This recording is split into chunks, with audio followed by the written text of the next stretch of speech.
Live হয়ে গেছে। ওকে।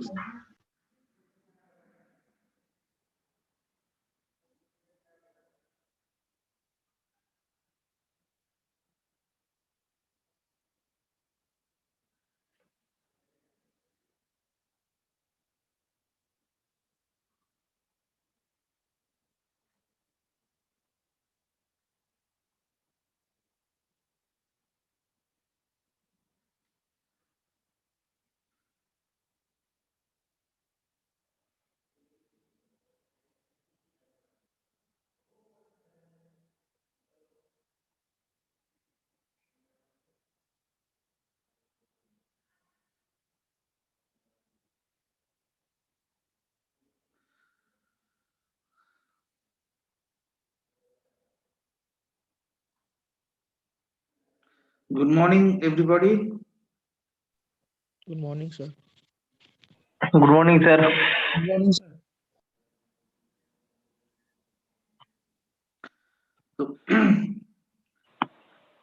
So we will be moving today also with our anti-diabetic agents. Okay. আমরা মোটামুটি anti-diabetic agents এর যে তোমার শেষ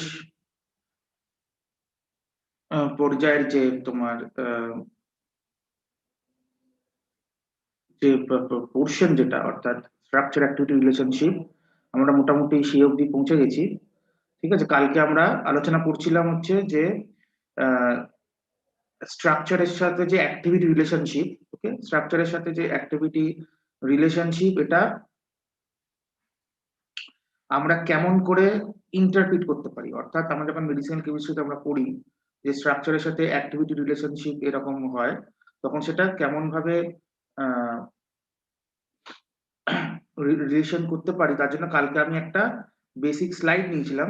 ঠিক আছে, বেসিক স্লাইড নিয়ে আমি দেখিয়েছিলাম যে অ্যামাইনো অ্যাসিড রেসিডিউয়ের সাথে তোমার ওই তোমার যে সারাউন্ডিং যে অ্যামাইনো অ্যাসিড যে স্প্যানিং রিসেপ্টরে যে অ্যামাইনো অ্যাসিড স্প্যানিং যে কি কি ওই রিসেপ্টর ওই পোর্শনে কি কি অ্যামাইনো অ্যাসিড আছে সেই আইডিয়া থেকে আমরা কোন ফাংশনাল গ্রুপ, কোন মইটি, কোন অ্যারোমেটিক রিং এগুলোর সাথে আমরা রিলেট করতে পারি যে সেখানে কেমন করে আমার রিসেপ্টরের সাথে ড্রাগের ইন্টারাকশন হবে। রিসেপ্টর ড্রাগ ইন্টারাকশন যদি আমি বুঝতে পারি তাহলে আমার পক্ষে এসএআর লেখাটা is not a difficult thing. হ্যাঁ, এসএআর এর ড্রাগ রিসেপ্টর ইন্টারাকশনের পরেও একটা জিনিস থাকে। কি জিনিস থাকে? যেমন হচ্ছে ধরো কোনো আমরা এসএআর এ তুমি কোন ফাংশনাল গ্রুপের সাথে কোন মইটির সাথে রিসেপ্টর ইন্টারাকশন সেটা তুমি বুঝতে পারবে, গুড এনাফ। কিন্তু এসএআর এর সাথে আমরা আরেকটা জিনিস বুঝতে হবে যে ধরো কোনো ড্রাগের কোনো লিপোফিলিক চেন আছে, ঠিক আছে, বা কোনো ড্রাগের কোনো হাইড্রোফিলিক পোর্শন আছে। যদি লিপোফিলিক চেনটাকে আমি কমাই বাড়াই, অর্থাৎ ধরা যাক আমি লিপোফিলিক চেনে কোনো একটা মিথাইল গ্রুপ অ্যাড করলাম বা লিপোফিলিক চেন থেকে আমি একটা মিথাইল গ্রুপ কমিয়ে দিলাম বা একটা মিথিলিন গ্রুপ কমিয়ে দিলাম, ঠিক আছে, তাহলে কি এফেক্ট হবে? ঠিক আছে, তাহলে কি এফেক্ট হবে সেটা আমাদের ড্রাগ রিসেপ্টর ইন্টারাকশনের থ্রু দিয়ে এসএআর স্টাডির মধ্যে পড়ে, মানে that is also part of SAR study. এবারে এই ধরনের এত মাইনিউট জিনিস বলতে ধরো একটা হাইড্রোফিলিক চেন বা লিপোফিলিক চেন থেকে একটা ছোট অংশ কমিয়ে দিলাম, বা ধরো সে 5 মেম্বার রিংকে 6 মেম্বার করে, বা ধরো 6 মেম্বার রিংকে 5 মেম্বার করে দিলাম। তো এইখানে যে চেঞ্জ গুলো হয়, this changes are very subtle. ঠিক আছে, this changes are very subtle, মানে এই চেঞ্জ গুলো সূক্ষ্ম চেঞ্জ। ঠিক আছে, এই চেঞ্জগুলো সূক্ষ্ম চেঞ্জ, কিন্তু হয়তো এই চেঞ্জগুলোর ডিফারেন্সের জন্য তোমার ড্রাগের অ্যাক্টিভিটির মধ্যে তুমি ডিফারেন্স অফ চেঞ্জ তুমি পেতে পারো, অ্যাক্টিভিটির মধ্যে ওই ছোট ডিফারেন্স অফ চেঞ্জ তুমি পেতে পারো। ঠিক আছে, সেইগুলো ড্রাগ রিসেপ্টর ইন্টারাকশন স্টাডি থেকে সবসময় বোঝা সম্ভব হয় না। ঠিক আছে, আমার একটা মিথিলিন গ্রুপ কমিয়ে দিলে কি হবে আর একটা ইথিলিন গ্রুপ বাড়িয়ে দিলে কি হবে, বা একটা ফেনোথায়াজিন রিং তার সাইড চেন একটা ব্রাঞ্চ করলে কি হবে, এইগুলো কারণ ড্রাগ রিসেপ্টর ইন্টারাকশনের যে প্রেডিকশন যে কোনো বা যে কোনো অ্যামাইনো অ্যাসিড ইন্টারাকশনের যে প্রেডিকশন সেগুলো অত মাইনর চেঞ্জকে সবসময় ধরতে পারে না, ঠিক আছে? কারণ যতই হোক এটা তো অ্যাকচুয়াল বায়োকেমিক্যাল সিস্টেম নয়, এটা একটা ড্রাগ রিসেপ্টর আমি ইন্টারাকশন প্রেডিক্ট করছি। তার জন্য পরের সেমিস্টারে আরেকটা জিনিস আছে, সেটা পড়লে আমাদের আরেকটু সুবিধা হবে, মানে সেই জিনিসটা যদি আমাদের আগে জানা থাকতো একটুখানি, আমাদের এই আরো সেই ব্যাপারটা বুঝতে সুবিধা হতো। That is called QSAR, quantitative structure activity relationship, ঠিক আছে? অর্থাৎ কোয়ান্টিটেটিভ স্ট্রাকচার রিলেশনশিপ বা এইগুলোকে বলা হয় ডেসক্রিপ্টর ক্যালকুলেশন। ডেসক্রিপ্টর মানে এই যে সমস্ত মলিকুলার প্রপার্টি, অর্থাৎ স্ট্রাকচার অ্যাক্টিভিটি রিলেশনশিপে আমরা যে মলিকুলার প্রপার্টি পড়ি, যে এইটা বাড়লে ওইটা কমবে, ওইটা কমলে ওইটা বাড়বে, এইগুলোকে বলা হয় মলিকুলার প্রপার্টি। তো এইগুলোকে মলিকুলে তোমার টেকনিক্যাল টার্মে বলা হয় ডেসক্রিপ্টরস।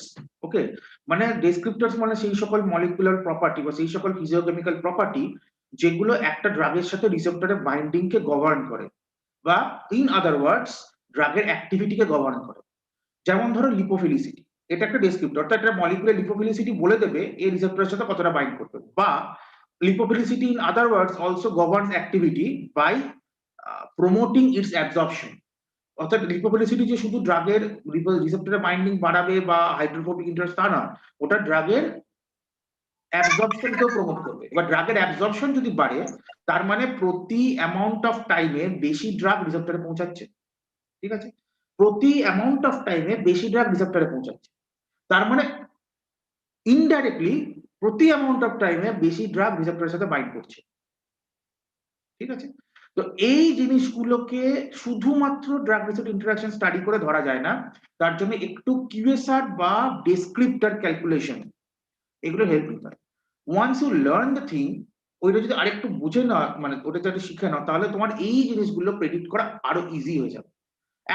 ধরা যাক একটা মিথিলিন গ্রুপ বাড়ালে আমি দেখতে পাচ্ছি লিপোফিলিসিটি বাড়ছে, আমি বলতে পারি অ্যাক্টিভিটি বাড়বে।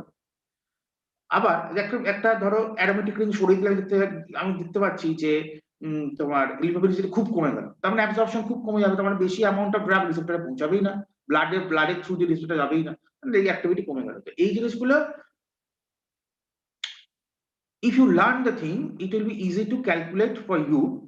আমি আপাতত ওই জায়গাটায়, যেহেতু সিলেবাসে এখন ওই জিনিসটা নেই, বাট ইনডাইরেক্টলি আছে, বাট ডিরেক্টলি যেহেতু নেই, আমি যতটা যাচ্ছি না, আমি শুধুমাত্র ড্রাগ রিসেপ্টর ইন্টারাকশনের থ্রু দিয়ে যতটা প্রেডিক্ট করা যায়, মানে একটা যে আমাদের ব্লাইন্ডলি আমরা যেটা বই থেকে এসএআর পড়ি, হ্যাঁ, সেই ব্লাইন্ডনেসটা কাটিয়ে যত সম্ভব মলিকুলার মেকানিজমটা, মলিকুলার রিজন গুলো যত সম্ভব ইলুস্ট্রেট করা যায় সেই চেষ্টা করছি, ঠিক আছে? আচ্ছা, এইবারে তোমার নেক্সট কালকে আমরা পড়েছিলাম প্রথমটা, অর্থাৎ আমরা এইটা পড়েছিলাম, তার এক সেকেন্ড,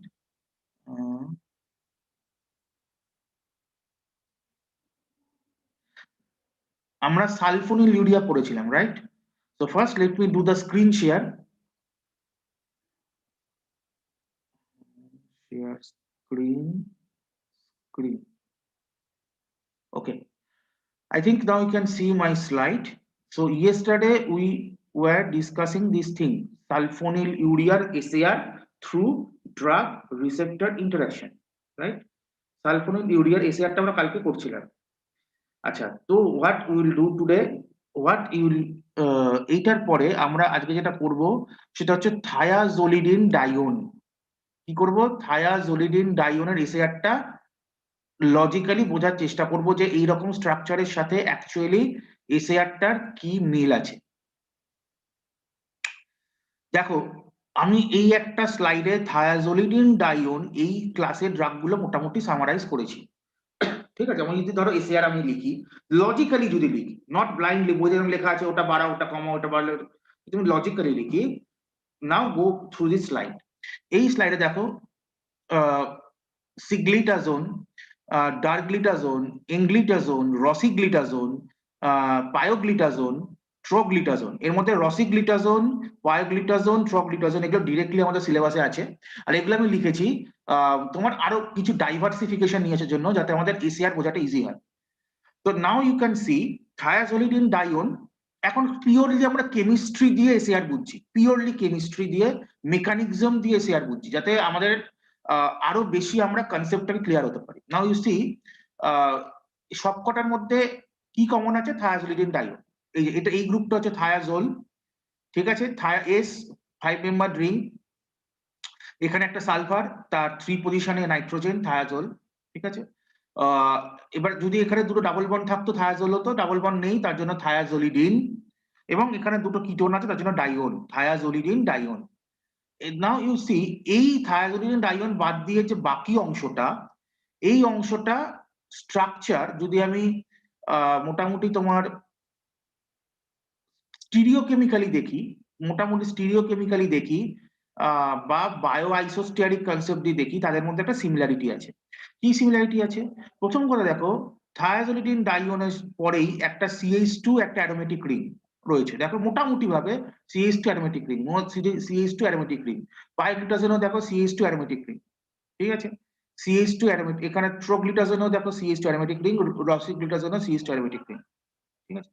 তার মানে এটা বোঝা যাচ্ছে যে এই অ্যারোমেটিক রিং বা মিথিলিন মিথিলিন যে গ্রুপটা, সেটা অনেকটা essential for the thiazolidine dione compounds to produce their activities, নাহলে কোনোটাতেই থাকতো না, ঠিক আছে। এটা অত্যন্ত এসেনশিয়াল, সেই জন্য এটা এখানে রাখা হয়েছে, ওকে। আচ্ছা, এইবারে দেখো, for most of the compounds, যেখানে তোমার এই অ্যারোমেটিক রিং এর লিঙ্কেজটা হয়েছে, এখানে যে অ্যারোমেটিক রিং এর লিঙ্কেজটা হয়েছে, ঠিক আছে, তার ঠিক প্যারা পজিশনে একটা ও আছে, তার ঠিক প্যারা পজিশনে একটা ও আছে। Let me go to the highlighter option. You see, highlighter থেকে আমি লেজার পয়েন্টারকে আমি নিয়ে আসছি, laser pointer. You see here this O কোথায়, এর প্যারাতে, এখানে দেখো, এখানে যেখানে CH2 গ্রুপটা লিঙ্ক হতো তার প্যারাতে, এখানে দেখো এইটা প্যারাতে ও নেই, কিন্তু একটা C ডাবল বন্ড ও আছে। এবার C ডাবল বন্ডের ও আর ও নিশ্চয়ই একই নয়, কিন্তু কোথাও একটা অক্সিজেন ইনভলভমেন্ট আছে। আচ্ছা, এখানে দেখো ঠিক এইটা এখানে লেগেছে, এর প্যারাতে একটা ও আছে, যদি এই ওটা একটা সাইক্লিক রিং এর পার্ট, তবু আমি তো যদি এই পার্টটাকে আমি এই পার্টটাকে আমি আছে কি নেই সেটা পরে বিচার করি, আপাতত যদি আমি দেখি প্যারাতে ও আছে, এখানে দেখো প্যারাতে একটা ও আছে, এখানে তো আছেই, পাইগ্লুটাজনে তো আছেই, রসিগ্লুটাজনে আছে, অ্যান্ড ট্রোগ্লুটাজনেও আছে। দ্যাট মিনস হোয়াট, আমরা চোখ বুঝে লিখতে পারি, the involvement of an oxygen at the para position of the CH2 linkage is essential for activity, ঠিক আছে। যদি এটা না থাকতো, then activity should have been hamper, তাই জন্য এতগুলো ড্রাগে এইটা রিপিট হয়েছে, ঠিক আছে। এখানে প্যারা পজিশন একটা, এটা এবারে আমরা এখানে আমরা যদি খাতায় লিখি যে প্যারা পজিশনে অক্সিজেন আছে, এটা দেখতে একটু খারাপ লাগে, কারণ কি, অক্সিজেনটা কি রকম অক্সিজেন আছে, এটা কি ফেনলিক অক্সিজেন, না ইথার ব্রিজের অক্সিজেন, না কিটোনিক অক্সিজেন, না alcoholic oxygen, what kind of oxygen this is. Organic কেমিস্ট্রিতে বা এমনি অর্গানিক কেমিস্ট্রিতে শুধু অক্সিজেন বলে তো কিছু বোঝানো সম্ভব নয়। সো আমাকে আরেকটু টেকনিক্যালি পারফেক্ট হতে হবে, আরেকটু টেকনিক্যালি, আমরা এটা কি লিঙ্কেজ, এটা হচ্ছে ইথার লিঙ্কেজ, রাইট। ও ও ও এখানে হাইড্রোকার্বন, এদিকে হাইড্রোকার্বন, মাঝখানে oxygen, this is ether linkage. So there is an ether linkage, presence of an ether linkage at the para position of the aromatic ring, at the para position of the CH2 group in the aromatic ring is essential for activity, আমরা এভাবে লিখতে পারি, point. এখানে অক্সিজেনটা linear ether linkage না হলেও cyclic ether লিঙ্কেজের part, is cyclic ether বলতে পারি, কারণ আলটিমেটলি এটা ইথার লিঙ্কেজই, হাইড্রোকার্বন হাইড্রোকার্বন অক্সিজেন, যদি এটা সাইক্লিক, তো আমরা সাইক্লিক ইথার লিঙ্কেজের পার্ট বলতে পারি। বাকিগুলোতে তো direct ether linkage. So presence of an ether linkage with respect to the প্যারা position of the methylene group against the aromatic ring is essential for activity, ঠিক আছে। এইবারে বাকি অংশটা যদি আসি, দেখো বাকি অংশটাতে একটু ভ্যারিয়েশন আছে, ঠিক আছে। বাকি অংশতে কি ভ্যারিয়েশন আছে, এইখানে এটা সাইক্লিক হয়ে গেছে, তারপরে এটা অ্যারোমেটিক। রসিগ্লুটাজোনে অ্যারোমেটিক রিং এর মাঝখানে, এটা পিরিডিন একটা অ্যারোমেটিক রিং, ঠিক আছে, তার মাঝখানে নাইট্রোজেন CH2 দুটোই আছে, এখানে একটা CH2 আছে, এখানে একটা CH2, আরেকটা CH2, তারপর নাইট্রোজেন এরকম আছে। এখানে নাইট্রোজেনটা নেই, দেখো এখানে CH2 আছে, এই নাইট্রোজেনটা যদি তুলে দাও, তাহলে বাকি অংশটা মোটামুটি এখানে রিপিট হয়েছে, এটা পিরিডিন, এটা পিরিডিন, ঠিক আছে, শুধু এখানে একটা এক্সট্রা হাইড্রোকার্বন আছে, ঠিক আছে। তো এখানে আবার এটা চেঞ্জ হয়েছে, এই অংশটা এই অংশটাতে আমি ডিরেক্টলি ওরকমভাবে লিখতে পারি না, কিন্তু এটুকু লিখতে পারি যে presence of another aromatic ring involving benzene, কোথায় এখানে বেনজিন, ওকে এখানে benzene involving benzene or pyridine, এখানে pyridine, এখানে pyridine is increases its activity। এখানে এখানে অপটিমাম বা এরকম কেন লিখছি না, তার কারণ হচ্ছে যে এখানে বেনজিন না থাকা সত্ত্বেও অ্যাক্টিভিটি হয়েছে, এখানে বেনজিন নেই অ্যাক্টিভিটি হয়েছে। তো এটাকে আমি অপটিমাম না লিখে লিখতে পারি ইনক্রিজেস অ্যাক্টিভিটি, তার মানে অ্যাক্টিভিটি আমি ইনক্রিজ পাচ্ছি। এখানে নেই, এখানেও অ্যাক্টিভিটি আছে, তার মানে ডেফিনেটলি অ্যাক্টিভিটি থাকবে। বেনজিন যদি এটা যদি স্যাচুরেটও হয়ে যায় অ্যাক্টিভিটি থাকবে, কিন্তু নিশ্চয়ই অ্যাক্টিভিটি কম হবে এখানে। এখানে অ্যারোমেটিক রিং এর ইনভলভমেন্টে নিশ্চয়ই অ্যাক্টিভিটি বেশি। যদি কেন অ্যাক্টিভিটি বেশি কি করে বলো, কি করে বুঝলেন অ্যাক্টিভিটি বেশি? না হলে এতগুলো রিং এ এই অ্যারোমেটিক রিংটা রেখে দেওয়া হতো না। ঠিক আছে, তাহলে পিওরলি স্ট্রাকচারটাকে ভিজুয়ালাইজ করে, স্ট্রাকচারটাকে ইন্ট্রোস্পেক্ট করে আমরা আমরা একটা একটা করে পয়েন্ট আমরা লিখতে পারি যে কোথায় কোন রিং এর ইনভলভমেন্ট বা কোন লিঙ্কেজের ইনভলভমেন্টটা এসেনশিয়াল বলে মনে হচ্ছে। এটা হচ্ছে সিম্পলি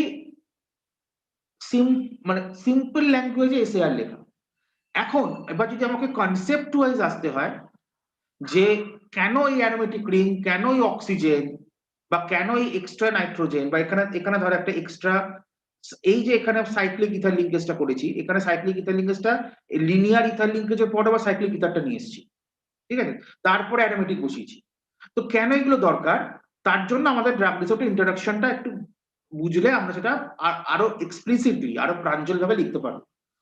যেমন আমি তোমাকে বলি, আমরা যতটুকু ড্রাগ রিসোর্ট ইন্ট্রোডাকশন স্টাডি করেছি, এক্সপেরিয়েন্স থেকে আমরা 2-4টে পয়েন্ট লিখে ফেলতে পারি। কি পয়েন্ট লিখে ফেলতে পারি? প্রথম কথা হচ্ছে থায়াজোলিডিন ডাইন, ঠিক আছে, এখানে এই রিংটার কি এসেন্স থাকতে পারে, এই রিংটার কেন প্রেজেন্স ইম্পর্টেন্ট থাকতে পারে। দেখো এই থায়াজোলিডিন ডাইনের মধ্যে 3টে ইলেকট্রন ডোনার আছে, 2টো অক্সিজেন, একটা নাইট্রোজেন, দে আর অল ইলেকট্রন ডোনার্স, মানে এটা খুব আরামসে হাইড্রোজেন বন্ড করতে পারে। তার মানে এই রিংটার, এই যে রিংটার, এই রিংটার হাইড্রোজেন বন্ডিং পাওয়ারের জন্য নিশ্চয়ই রিসেপ্টর বাইন্ডিং খুব হাই। তার মানে আমরা এনএইচ আর কিটোনিক অক্সিজেন এগুলো নিশ্চয়ই অ্যামাইনো সারাউন্ডিং অ্যামাইনো অ্যাসিডস, তার সাথে কোথাও না কোথাও হাইড্রোজেন বন্ড পাবো, অ্যাটলিস্ট পাওয়া উচিত, এটুকু আমরা লিখতে পারি। ঠিক আছে, তার জন্য রিসেপ্টর বাইন্ডিং, এই রিংটার জন্য receptor binding will be strong enough, and that's why this ring will contribute to produce the activity. ঠিক আছে, আমি পরে আসছি রিসেপ্টর ইন্টারঅ্যাকশনে, তার আগে আমি আমাদের এক্সপেরিয়েন্স থেকে আগে প্রেডিক্ট করি, তারপর রিসেপ্টরের সঙ্গে মিলিয়ে দেখাবো কি হচ্ছে। ওকে, এবারে এখানে অ্যারোমেটিক রিং আছে, ঠিক আছে, এবার অ্যারোমেটিক রিং থাকাতে কি সুবিধা হতে পারে? আমি বলেছি, আমি আগেও বলেছি, আবারও বলছি, অ্যারোমেটিক রিং এর বেসিক ফাংশন হচ্ছে দুটো খুব বড় ফাংশন থাকে। একটা হচ্ছে লিপোফিলিসিটি বাড়ানো বা হাইড্রোফিলিসিটি বাড়ানো, যার জন্য ড্রাগটা সেল মেমব্রেন ক্রস করে তোমার তোমার রিসেপ্টরের কাছে পৌঁছাতে পারে, বা ওরালি যদি নাও তাহলে জিআই ট্র্যাক্ট ক্রস করে ব্লাডে পৌঁছাতে পারে। সেকেন্ড হচ্ছে অ্যারোমেটিক রিং এর মধ্যে হাই পাই ইলেকট্রন কারেন্ট থাকে, ফলে পাই পাই ইন্টারঅ্যাকশন, মানে সারাউন্ডিং অ্যামাইনো অ্যাসিডে যদি তোমার পাই বন্ড থাকে, মানে সারাউন্ডিং অ্যামাইনো অ্যাসিডে ধরো অ্যারোমেটিক রিং আছে, যেমন ফিনাইল অ্যালানিন, ঠিক আছে, যেরকম টাইরোসিন, যেরকম হিস্টিডিন, যেরকম ট্রিপ্টোফ্যান, এগুলোতে সবই তোমার অ্যারোমেটিক রিং রয়েছে। তাহলে সেই যখন যদি সারাউন্ডিং অ্যামাইনো অ্যাসিডে যদি অ্যারোমেটিক রিং থাকে, তাহলে এটার সাথে ওইটার পাই পাই ইন্টারঅ্যাকশন আমরা এটা পেতে পারি, and that will create even stronger bonding. অথবা যদি সারাউন্ডিং অ্যামাইনো অ্যাসিডে যদি চার্জ গ্রুপ কিছু থাকে, যেমন ধরো আর্জিনিন, বা ধরো সেরিনের যে পোলার এই ওইচ গ্রুপ, তার সাথে পাই ক্যাটায়ন ইন্টারঅ্যাকশন বা পাই অ্যানায়ন ইন্টারঅ্যাকশন আমরা পেতে পারি। ঠিক আছে, তাহলে এই অ্যারোমেটিক রিং সেটা করার চান্স খুব বেশি। ফাইন, ইভেন এইখানে দেখো, এখানে একটা অ্যারোমেটিক রিং আছে অক্সাজোল, এটাও কিন্তু অ্যারোমেটিক।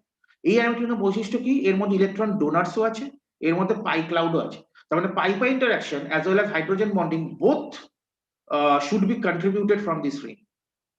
যেমন ধরো পিরিডিন, পিরিডিনের সঙ্গে বেনজিনের ইন্টারঅ্যাকশনে কি তফাৎ হতে পারে?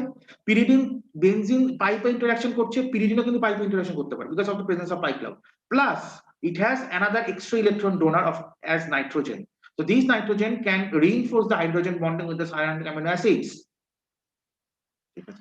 তাহলে এই কনসেপ্ট গুলো থেকে আমরা আরো 2-4টে পয়েন্ট লিখে ফেলতে পারি।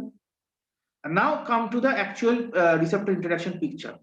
এবার আমরা রিসেপ্টর ইন্টারঅ্যাকশনের পিকচারে যদি আমরা আসি, ঠিক আছে,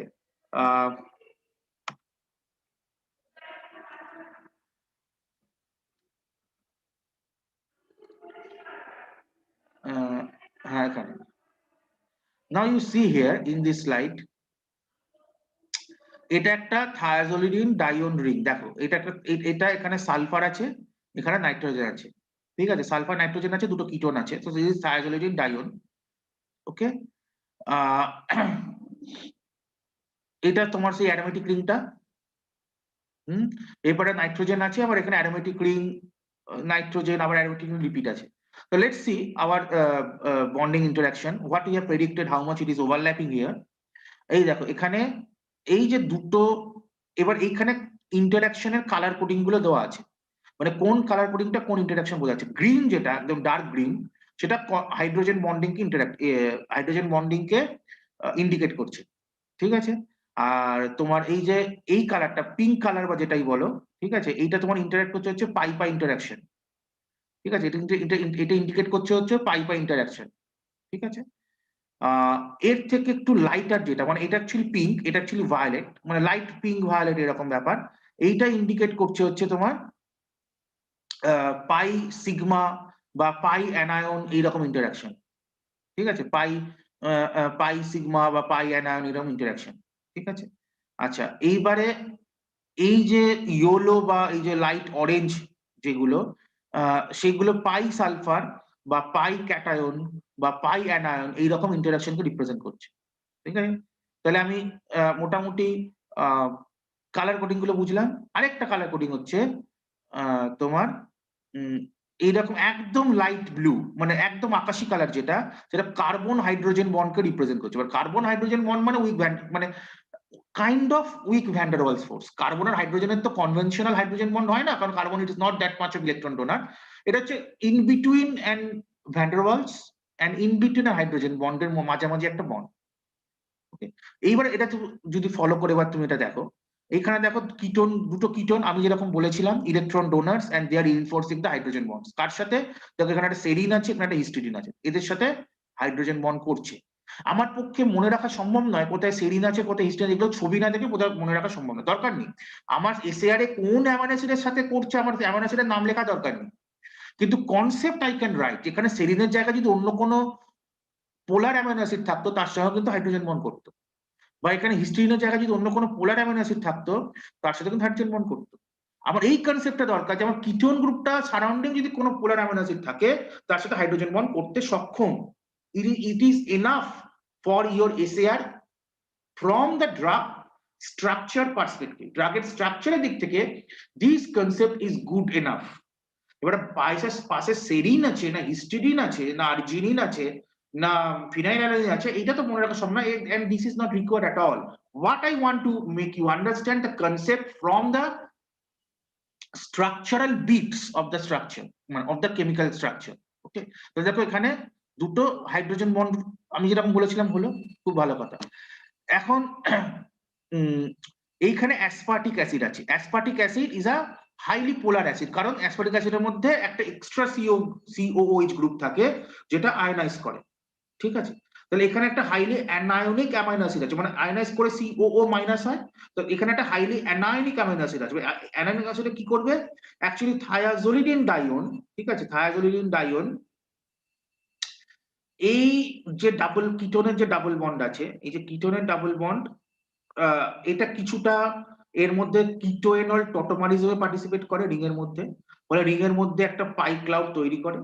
প্লাস এখানে যে নাইট্রোজেন আছে, নাইট্রোজেনের লোন পেয়ার অফ ইলেকট্রনস আছে, lone pair of electrons also the day donate to the ring, and if they donate to the ring, these also involved in making some kind of pi cloud inside the ring. So this pi cloud which is induced from this functional group as well as this nitrogen, this pi cloud makes a pi anion contact with the aspartic acid. Aspartic acid anionic হচ্ছে আর এখানে পাই cloud আছে, একটা পাই anionic interaction তৈরি হচ্ছে। এইগুলো তুমি কয়েকটা concept করতে করতে তোমার আইডিয়া হয়ে যাবে যে কোথায় কি হতে পারে, and this is the thing that we require for SAR. হয়ে গেল। আচ্ছা, এইবারে এইখানে অ্যারোমেটিক রিং আমি কি বলেছিলাম, অ্যারোমেটিক রিং গুলোর কি কাজ? পাই পাই ইন্টারাকশন করা বা pi anion pi cation interaction করা। নাও ইউ ক্যান সি, দেখো এই ফিনাইল অ্যালানিন আর এই অ্যারোমেটিক রিং এর মধ্যে পাই পাই ইন্টারাকশন হচ্ছে। এই যেখানে এই কালার কোডটা কি বলছে, পাই পাই টি শেপ, মানে পাই পাই ইন্টারাকশন। কেন? কারণ ফিনাইল অ্যালানিনেও একটা অ্যারোমেটিক রিং আছে, একটা বেনজিন রিং আছে। তাহলে ওই বেনজিন আর এই বেনজিন দুটো মিলে তোমার পাই পাই ইন্টারাকশন তৈরি করছে। এই অ্যারোমেটিক রিংটা এবার সব অ্যামাইনো অ্যাসিডের সাথে পাই পাই হবে না। কেন? অ্যামাইনো অ্যাসিডের মধ্যে তো পাই ক্লাউড থাকা দরকার। এর মধ্যে পাই ক্লাউড আছে, কিন্তু অ্যামাইনো অ্যাসিডের মধ্যে যদি পাই ক্লাউড না থাকে, কোথাও কোথাও পাই ইন্টারাকশন করবে।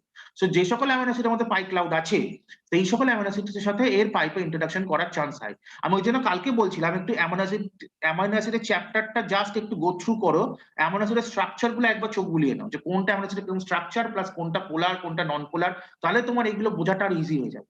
ফিনাইল অ্যালানিনের মধ্যে অ্যারোমেটিক রিং আছে। So this aromatic and this aromatic makes pi-pi contact, and this is your another point of ACR.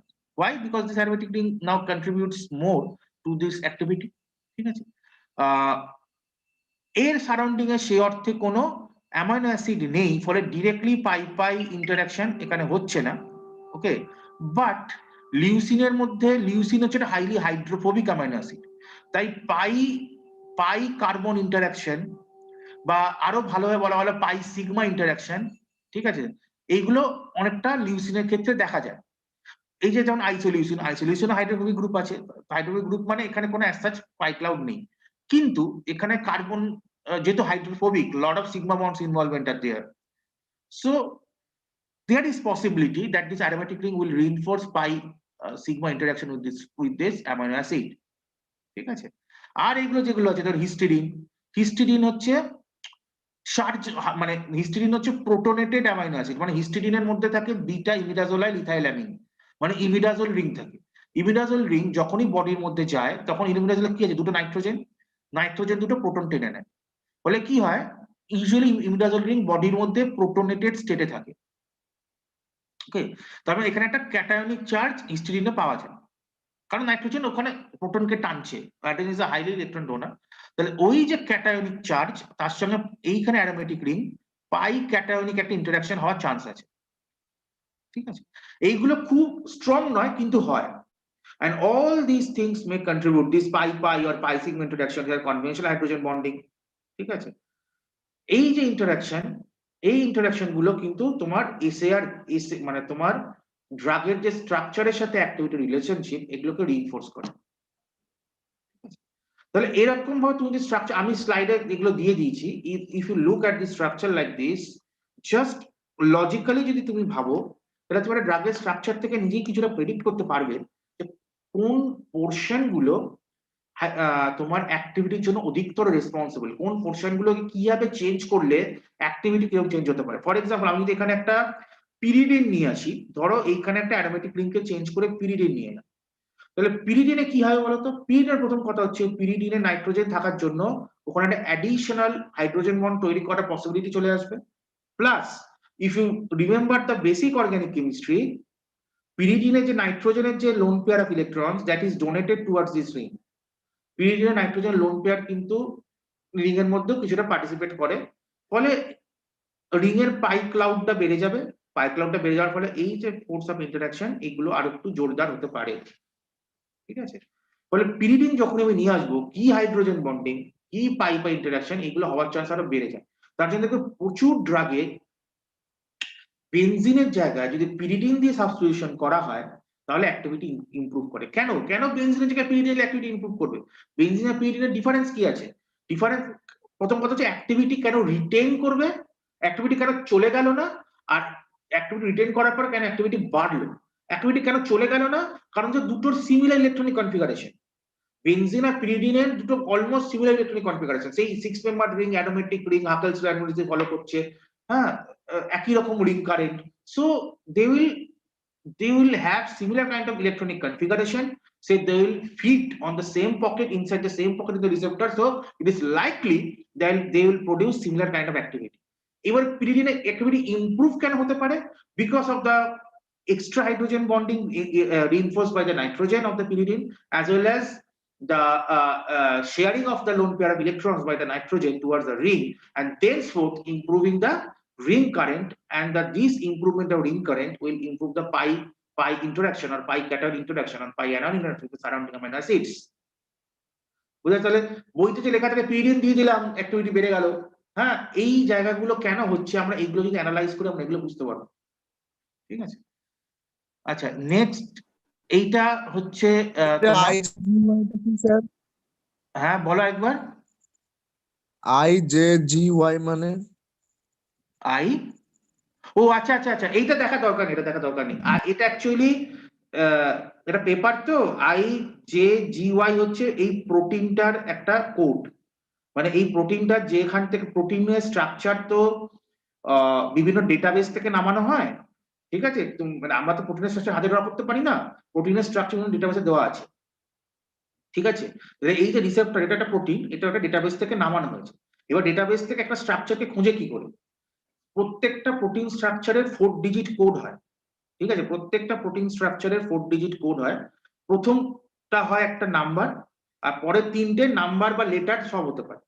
তো এই 1ZGY এটা হচ্ছে এই যে থায়াজোলিডিন ডাইওনের যে রিসেপ্টর, এই যে PPAR গামা, মানে প্যারক্সিজম প্রলিফারেটিভ অ্যাক্টিভেটর রিসেপ্টর গামা, এইটার ওই প্রোটিন ডেটা ব্যাংকে তার কোড, মানে 1ZGY, এই কোডটা যদি তুমি ডেটা ব্যাংকে দিই আমি এই রিসেপ্টরটা খুঁজে পাবো। ওকে, তো এইটা হচ্ছে প্রোটিনটার কোড। তোমার প্রোটিনের কোড নিয়ে, প্রোটিনের কোডটা এই মুহূর্তে বিচার্য ব্যাপার না, বিচার্য ব্যাপার হচ্ছে প্রোটিনটা কি, প্রোটিনের নেচার। ঠিক আছে,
hello, sorry for the muting, আমি একটু মিউট করতে বাধ্য হয়েছিলাম। আচ্ছা, তাহলে তোমার এই জায়গাটা তোমার কোড ফোড জানা দরকার নেই, তুমি শুধু দেখবে কি রিসেপ্টর, তার সঙ্গে কিভাবে ইন্টারাকশন হচ্ছে। তবে কোডটা কি, হ্যাঁ একটা কোশ্চেন থাকতেই পারে এগুলো কি, আমি সেটা বলে দিলাম। ঠিক আছে, আচ্ছা এবারে এটা প্রত্যেকটা কম্পাউন্ড ধরে ধরে আমার করা আছে, মানে প্রতিটা কম্পাউন্ড ধরে ধরে বলতে taking one from a class. ঠিক আছে, প্রতিটা ক্লাস ধর, এইটা আমি এইটা একটা ক্লাস থেকে, ঠিক আছে, এইটা একটা ক্লাস থেকে নিয়ে আমার করা আছে। যেমন এইটাও তো আমি দেখাই। ঠিক আছে, এটা কোন ক্লাস থেকে নেওয়া আছে? এটা নেওয়া হচ্ছে আমার আলফা গ্লুকোসাইডেজ ইনহিবিটর থেকে। আলফা গ্লুকোসাইডেজ ইনহিবিটর আমরা কালকে দেখছিলাম না যে প্রচুর পরিমাণে আমাদের কার্বোহাইড্রেট লুক লাইক স্ট্রাকচার থাকে ওখানে, মানে প্রচুর পলিহাইড্রিক অ্যালকোহলস, তারপরে হচ্ছে তোমার CH2OH লিঙ্কেজ এগুলো থাকে। হ্যাঁ, এবং সেখানে আমরা দেখছিলাম যে এনজাইমটাকে ইনহিবিট করতে পারে ওরা, কিভাবে ইনহিবিট করে, ফলস সাবস্ট্রেট হিসেবে, কালকে ফলস সাবস্ট্রেট পড়াচ্ছিলাম। তো সেইটা আমি এখানে মেকানিজম দিয়ে দেখিয়েছি যে how this carbohydrate look like structure can inhibit the protein. Protein means that enzyme, alpha glucosidase enzyme. ঠিক আছে, খুব সিম্পল, খুব সিম্পল। দেখো আমার যদি কালার কোডিং তুমি এখানে দেখো, এই যে সারাউন্ডিং, এই যে তোমার ভায়োলেট টাইপের কালার কোডিং বলো, বা ভায়োলেটের উপর দেখো একটু রেড, ঠিক আছে, ভায়োলেটের উপর আমার একটু রেড তোমার সার্কেল করা আছে, ওকে, বা ভায়োলেটের উপর তোমার ব্লু সার্কেল করা আছে কোথাও কোথাও। ঠিক আছে, এগুলো কি, এগুলো কিছুই না, এগুলো হচ্ছে বেসিক্যালি কালার কোডিং। কি কালার কোডিং? শুধু যদি ভায়োলেট হয় বা পিঙ্ক হয় তার মানে হচ্ছে পোলার ইন্টারঅ্যাকশন বা পোলার অ্যামাইনো অ্যাসিডস, ঠিক আছে? যদি রেড হয় চারিদিকে তার মানে হচ্ছে অ্যাসিডিক অ্যামাইনো অ্যাসিডস, ঠিক আছে? আর যদি ব্লু হয় চারিদিকে তার মানে হচ্ছে যে বেসিক অ্যামাইনো অ্যাসিডস, ঠিক আছে? আর এই যে লাইট গ্রিন যেগুলো আছে সেগুলো হচ্ছে গ্রিজি। গ্রিজি মানে আর কিছুই নয়, ভ্যান ডের ওয়ালস ফোর্স, ঠিক আছে? আর এই ব্লু এই জায়গাটার মানে হচ্ছে লাইগ্যান্ড এক্সপোজার। কালকে আমি লাইগ্যান্ড এক্সপোজার বলতে বলছি, লাইগ্যান্ড এক্সপোজার লাইগ্যান্ডের কোন পয়েন্ট গুলো অধিকতর রিসেপ্টরের কাছাকাছি আছে, কোন পয়েন্টটা অধিকতর রিসেপ্টরের সাথে কানেক্ট করছে, ঠিক আছে? আর এই হোয়াইটের পাশে ব্লু মানে হচ্ছে রিসেপ্টর এক্সপোজার, মানে রিসেপ্টরের কোন জায়গাগুলো বেশি লাইগ্যান্ডের কাছে আসছে। এবারে সিম্পল হিসাব দুটো আমি নিয়েছি। কালকে আমি যেমন বলছিলাম তোমার অ্যাকারবোস বা মেগলিটাল বা ভগলিবোস, এই রকম দুটো আমি এখানে দেখিয়েছি। একদম সিম্পল দেখো, তুমি যদি চারিদিকটা একবার খালি চোখে চোখ বোলাও তুমি দেখবে ম্যাক্সিমাম হচ্ছে ওই পিঙ্ক কালার, হয় চারিদিকে রেড নয় চারিদিকে ব্লু, এরকম আছে। তার মানে কি? তার মানে হচ্ছে পোলার অ্যামাইনো অ্যাসিডস এনগালফ হয়ে আছে। এই কম্পাউন্ড গুলো যেখানে বাইন্ড করছে, অর্থাৎ এনজাইম আলফা গ্লুকোসাইডেজ এনজাইম বা আলফা অ্যামাইলেজ এনজাইম, এখানে যেখানে বাইন্ড করছে, কোন জায়গাটা বাইন্ড করছে? যেখানে পোলার অ্যামাইনো অ্যাসিডস এনগালফ হয়েছে। কেন? তো কারণ হচ্ছে এর মধ্যে প্রচুর ওইচ রয়েছে। ওইচ থাকার জন্য this kind of compounds is kind of polar. হ্যাঁ নিশ্চয়ই মানে খুব পোলার হবে না অর্গানিক যেহেতু, কিন্তু kind of polar. So they interact more with the polar amino acids like glutamine, like তোমার টাইরোসিন, যেমন ধরো হিস্টিডিন। হিস্টিডিন যদি প্রোটোনেট হয়ে যায়, প্রোটিন হওয়ার পর পোলার হয়ে যায় H প্লাস অ্যাবজর্ব করে, ঠিক আছে? প্লাস এইখানে দেখো OH গ্রুপ যেগুলো আছে, this OH, okay, this OH, okay, this OH, okay, they are interacting with the surrounding amino acids. They are interacting with the surrounding amino acids. এরা গ্লুটামিনের সাথে interact করছে, এই গ্লুটামিক অ্যাসিড এখানে glutamine সাথে interact করছে, এই ট্রিপ্টোফানের সাথে ইন্টারঅ্যাক্ট করছে, এই সিস্টিনের সাথে ইন্টারঅ্যাক্ট করছে, এই অক্সিজেন সিস্টের সাথে ইন্টারঅ্যাক্ট করছে, ঠিক আছে? এর মানে কি? এর মানে হচ্ছে এই যে এখানেও তুমি যদি দেখো OH, this OH they're interacting in high extent। কেন? দেখা হচ্ছে OH পোলার, এই যে কম্পাউন্ডের পোলারিটি সেটা কোথা দিয়ে আসছে? আসছে simply because of this OH group. OH group oxygen আছে, অক্সিজেন থাকার জন্য আমরা জানি OH group is highly polar, কারণ অক্সিজেন হাইড্রোজেন থেকে ইলেকট্রন টেনে নেয়, হাইড্রোজেনটা কাইন্ড অফ প্লাস চার্জ হয়ে যায়, অক্সিজেনটা মাইনাস চার্জ হয়ে যায়। তো we can get a pole here. তো এই পোল ক্রিয়েট হয়ে যাওয়ার জন্য এখানে এরা সারাউন্ডিং যে পোলার অ্যামাইনো অ্যাসিড সেটা সিম্পলি হতে পারে বা অ্যাসিডিক পোলার হতে পারে, বেসিক পোলার হতে পারে, তার সঙ্গে অধিকতর ইন্টারঅ্যাক্ট করতে সক্ষম হচ্ছে। আর কিছু অ্যামাইনো অ্যাসিডের সাথে যেরকম নর্মাল ভ্যান ডের ওয়ালস ইন্টারঅ্যাকশন সেগুলো করছে। এর থেকে আমার কি স্ট্রাকচার সম্পর্কে আমার শুধু তাই নয়, ইভেন যে অক্সিজেন, যে ইথার, যে রিং এর মধ্যে যে অক্সিজেন, ওগুলো হাই ইলেকট্রোনেগেটিভ, অক্সিজেন মাত্র ইলেকট্রোনেগেটিভ, বলে তারও একটা চান্স থাকে সারাউন্ডিং অ্যামাইনো অ্যাসিডের সাথে ইন্টারঅ্যাক্ট করার। সেটা আমি সবগুলো না হলেও কোনো কোনো ক্ষেত্রে আমি পাই। এ ধরো এর সাথে এর একটা সিস্টেমের সাথে এর ইন্টারঅ্যাকশন পাচ্ছি। এর থেকে কি প্রমাণ হচ্ছে? অন দা হোল কি প্রমাণ হচ্ছে? অন দা হোল এটা প্রমাণ হচ্ছে যে এই যে অ্যাকারবোস বা গগ্লিবোস বা মেগলুটিল, এই সমস্ত যে কম্পাউন্ডস, এগুলোর সাথে রিসেপ্টরের ইন্টারঅ্যাকশন হচ্ছে হাইলি পোলার বা মোস্টলি পোলার, তাই ঠিক? সেই জন্য এরা অধিকতর ইন্টারঅ্যাক্ট করে হচ্ছে সারাউন্ডিং পোলার অ্যামাইনো অ্যাসিডের সাথে বা চার্জড অ্যামাইনো অ্যাসিডের সাথে। সেটা বেসিক চার্জ হতে পারে, সেটা অ্যাসিডিক চার্জ হতে পারে। এবং এই OH গ্রুপ যদি অ্যাবলিশ করে দেওয়া হয়, if you abolish this OH group, কি হবে? That would be very fatal। তুমি আর কম্পাউন্ডের অ্যাক্টিভিটি কিছু থাকবে না। কেন থাকবে না? কারণ এই যাবতীয় ইন্টারঅ্যাকশন OH গ্রুপ দিয়ে আসছে, ঠিক আছে? যাবতীয় ইন্টারঅ্যাকশন OH গ্রুপ দিয়ে আসছে, সামহোয়ার আসছে হচ্ছে এই অক্সিজেনটা দিয়ে, ঠিক আছে? তাহলে অ্যাবলিশমেন্ট of OH or this CH2OH may abolish the activity of the compound, ঠিক আছে? আচ্ছা, নেক্সট, এই যে মাঝখানে দেখা ইথার লিঙ্কেজ আছে যেটা দুটো রিংকে ধরে রেখেছে, কোনটা? এই একটা ইথার লিঙ্কেজ, এখানে তো ইথার লিঙ্কেজ। এইটার সিগনিফিকেন্স কি? if you look at the compound structure, if you look at the compound structure, they are nicely fitting within the binding pocket of the enzyme বা প্রোটিন। কেন? কম্পাউন্ডের stereo কেমিস্ট্রিটা এইরকম যেটা তাকে ওই রিসেপ্টর পকেটে বসতে সাহায্য করছে। স্টিরিও কেমিস্ট্রিটা আসছে কি করে? এই দুটো রিং এর রিলেটিভ পজিশন থেকে। এই দুটো রিং এর যে রিলেটিভ পজিশন, সেখান থেকে স্টিরিওকেমিস্ট্রি আসে। দুটো রিংকে রিলেটিভ, দুটো রিং কোন হিঞ্জ মানে কোন লিঙ্ক দ্বারা অ্যাটাচ, এই ইথার লিঙ্ক দ্বারা অ্যাটাচ। তার মানে ইথার লিঙ্ক যদি তুমি উড়িয়ে দাও, ধরো অক্সিজেন আমি উড়িয়ে দিলাম, কি হবে? দুটো রিং কোলাস মানে কোয়ালিস করে যাবে একে অপরের সাথে। অক্সিজেন থাকার জন্য কি করছে, দুটো রিং এর মধ্যে এখানে একটা স্পেসিফিক বন্ড অ্যাঙ্গেল তৈরি হচ্ছে, কারণ অক্সিজেনের মধ্যে লোন পেয়ার অফ ইলেকট্রনস আছে, lone pair and bond pair interaction হচ্ছে। অক্সিজেনের মধ্যে কি আছে? লোন পেয়ার অফ ইলেকট্রনস, ঠিক আছে? এই লোন পেয়ার অফ ইলেকট্রনস থাকার জন্য আমার এখানে একটা, এই যে এখানে আমার লোন পেয়ার অফ ইলেকট্রনস আছে, এই লোন পেয়ার অফ ইলেকট্রনস, এই লোন পেয়ার আর এই বন্ড পেয়ার এদের মধ্যে একটা স্পেসিফিক ইন্টারাকশন হয়। তার জন্য দেখো আমি এখানে সলিড বন্ড দিয়ে দেখিয়েছি। সলিড বন্ড দিয়ে দেখানোর অর্থ কি, এরা দুটোই অ্যাবভ দ্য প্লেন আছে, মানে একটা স্পেসিফিক স্টিরিওকেমিস্ট্রিতে রয়েছে। এই অক্সিজেন যদি উড়িয়ে দাও, দিয়ে কার্বন, ধরো কার্বন নিয়ে এলাম, কি হবে? এইখানে লোন পেয়ার তুমি পাবে না। ফলে স্যার এই সলিড বন্ড মানে অ্যাবাভ দ্য প্লেন আর বিলো দ্য প্লেন মানেও তো sir solid bond.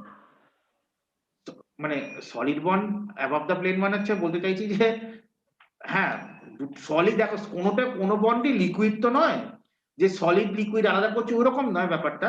Solid bond মানে আমি বলতে চাইছি যে যেটা মোর মোর কি বলবো, যেটা তুমি দেখতে পাচ্ছ, যেটা দেখতে পাচ্ছ না সেটাকে সলিড বলছি না। কোনো বন্ডই তো লিকুইড নয় না, সবই তো তোমার। হ্যাঁ ওইটা বলছি না স্যার। হ্যাঁ তোমার কথা বুঝে গেছি, তাহলে হ্যাঁ সলিডটা ছেড়ে দাও। আমরা একটা কথা বলি, তুমি তুমি above the plane below the প্লেনই বলো, ঠিক আছে? অ্যাবাভ দ্য প্লেন আছে, তার মানে হচ্ছে সোজা কথা একটা স্পেসিফিক স্টিরিওকেমিস্ট্রিতে আছে। যদি এবার এখানে কার্বন নিয়ে আসি, কি হবে? কি হতে পারে কেমিস্ট্রি পয়েন্ট অফ ভিউ? কার্বনের মাথায় কোনো লোন পেয়ার অফ ইলেকট্রন নাই, ঠিক আছে? কারণ কার্বন অত ইলেকট্রোনেগেটিভ নয়, ওর মধ্যে ইলেকট্রন আধিক্য নেই। ফলে কি হবে? এই যে lone pair bond pair interaction, that will be missing in case of carbon, ঠিক আছে? তুমি এটাকে কার্বন নিয়ে আসতে পারো, কিন্তু lone pair bond pair interaction পাবে না। তারপরে কি হয় বলতো, এই যে স্পেসিফিক স্টিরিওকেমিস্ট্রি সেটা তুমি আর তৈরি করতে পারো। ফলে আচ্ছা হতে পারে যে এইটা এখন যে সুন্দরভাবে বাইন্ডিং পকেটে বসে আছে, তখন যেহেতু কম্পাউন্ডের স্টিরিওকেমিস্ট্রি চেঞ্জ করে গেল, এটা বাইন্ডিং পকেটে বসলো না। আচ্ছা So that may decrease or even abolish your compound activity. Now the question comes, if I replace this with nitrogen, what will happen? Now from compound, from chemistry point of view, we can say that যে নাইট্রোজেনের মধ্যেও কিন্তু lone pair আছে, সেই জন্য lone pair bond pair কিন্তু ওখানে পাওয়া আমার উচিত। তাই নাইট্রোজেন দিয়ে কিন্তু আমার কম্পাউন্ডের অ্যাক্টিভিটি অ্যাবলিশ হয়ে যাবে, এটা উচিত নয়। And it has been seen in subsequent research, এটা যদি নাইট্রোজেন দিয়ে রিপ্লেস করা হয়, কম্পাউন্ডের অ্যাক্টিভিটি কিন্তু রিটেন থাকে, একদম অ্যাবলিশ হয়ে যায়। এবার কমছে কি বাড়ছে সেটা সাবস্টিটিউয়েন্টের উপর ডিপেন্ড করে, but you can retain the compound activity, it has been proved, ঠিক আছে? তো এনিওয়ে, এগুলো আমি সমস্ত তোমার স্লাইডে বসিয়েছি one by one taking example, একটু দেখো, গো থ্রু করো, তাহলে এসিআর পার্টটা ক্লিয়ার হয়ে যাবে। আর এখানে আমি একটা এক্সট্রা বসিয়েছি, আমাদের ক্লাস শেষ, আমি যা বলে বেরিয়ে যাবো। এইটা হচ্ছে আমার একটা এক্সট্রা গ্রুপ আছে, যেটা ডিটেলস আর জানার দরকার নেই, কিন্তু এখন এটা খুব মার্কেটে চলছে বলে আমি এটা দিয়েছি। এটা হচ্ছে ডাইপেপটাইডিল ডাইপেপটাইডিল পেপটাইডেস গ্রুপ অফ কম্পাউন্ডস, যেটা ডাইপেপটাইডিল পেপটাইডেসকে ইনহিবিট করে। ডাইপেপটাইডিল পেপটাইডেস ইনহিবিটর, ডিপিপি ইনহিবিটরস, ঠিক আছে? এইটা একটু এখানে রয়েছে, আমার টাইম শেষ, তো I can not go through in details.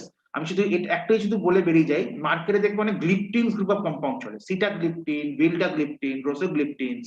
এই গ্লিপটিন অফ গ্রুপ অফ কম্পাউন্ডস হচ্ছে এই DPP inhibitors. DPP inhibitors actually কাজ কি? ডিপিপি ইনহিবিটরস ব্লাডে ইনসুলিন লেভেলকে বাড়িয়ে দেয়। ডিপিপি হচ্ছে একটা ডাইপেপটাইডিল পেপটাইডেস, হচ্ছে একটা এনজাইম যেটা ইনক্রিটিন বলে একটা মলিকুল আছে, সেটাকে ভেঙে দেয়। এই ইনক্রিটিন মলিকুলটা কোথা থেকে সিক্রেট হয়? স্মল ইন্টেস্টাইন থেকে হয়ে সেটা অ্যাকচুয়ালি বিটা সেলকে স্টিমুলেট করে, ফলে ইনসুলিন লেভেল বাড়িয়ে দেয়।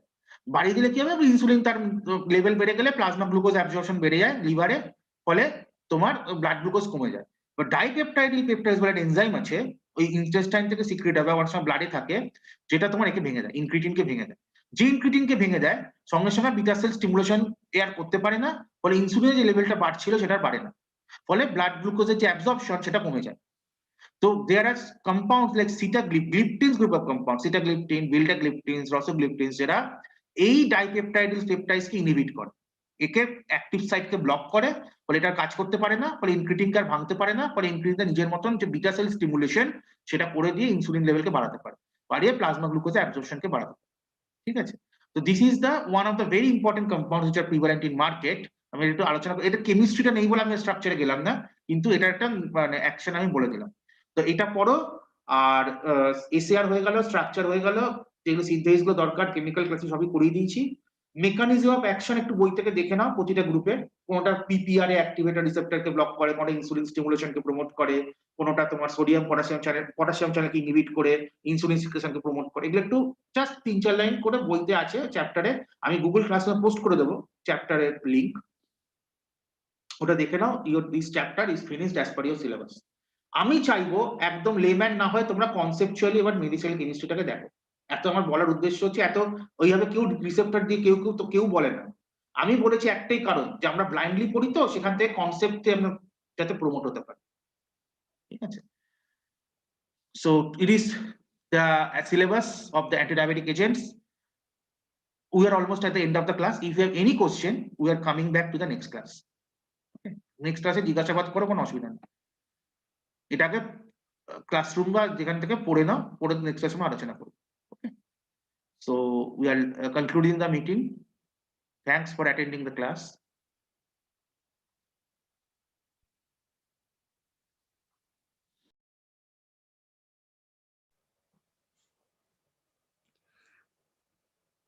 Hello. Good morning, class. Am I audible? Yes, ma'am. Good morning. Thank you. Actually, okay, let us just talk for a few minutes first, because see, this is an online class, so we need to be interactive, because we have to extract a maximum that we can get through this online class. I believe that you won't be retaining everything, but let us be responsible, interactive, and let us make this class interesting. Okay, so whenever I'm asking a question, be quick to respond if you're understanding, and ask me to repeat if you're not understanding. That is fine. Okay, not a problem. So with that said, a very good morning again to all of you, and I'm sharing my screen. So today we will be studying about the second part of the congestive heart failure, that is the treatment overview. Okay, I guess my screen is visible now.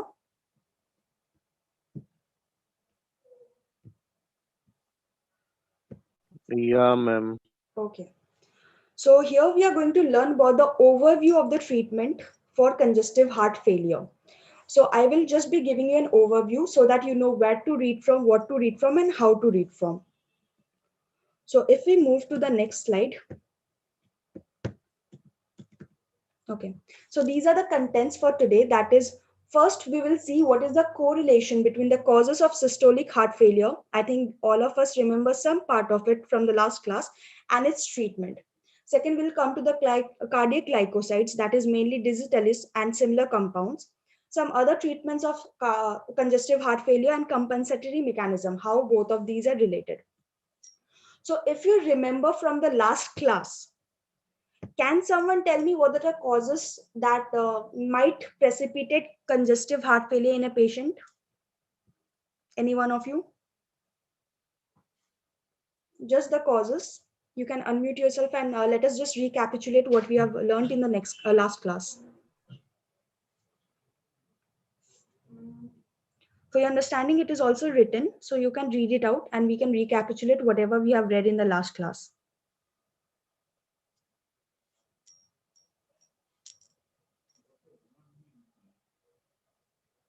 Okay, I guess you can hear me, right? So what causes congestive heart failure? What we know from the term is that the inability of the heart to fill up itself to the maximum, or the inability of the heart to pump the maximum blood out of it, which leads to congestion, is called congestive heart failure. So the causes due to which this congestive heart failure is caused might be due to the decrease in the myocardial contractility, that is the elasticity. Cardiac compliance decreases, that is the inability of the heart to pump. Excess afterload, that is the excess amount of resistance that might be shown by the artery.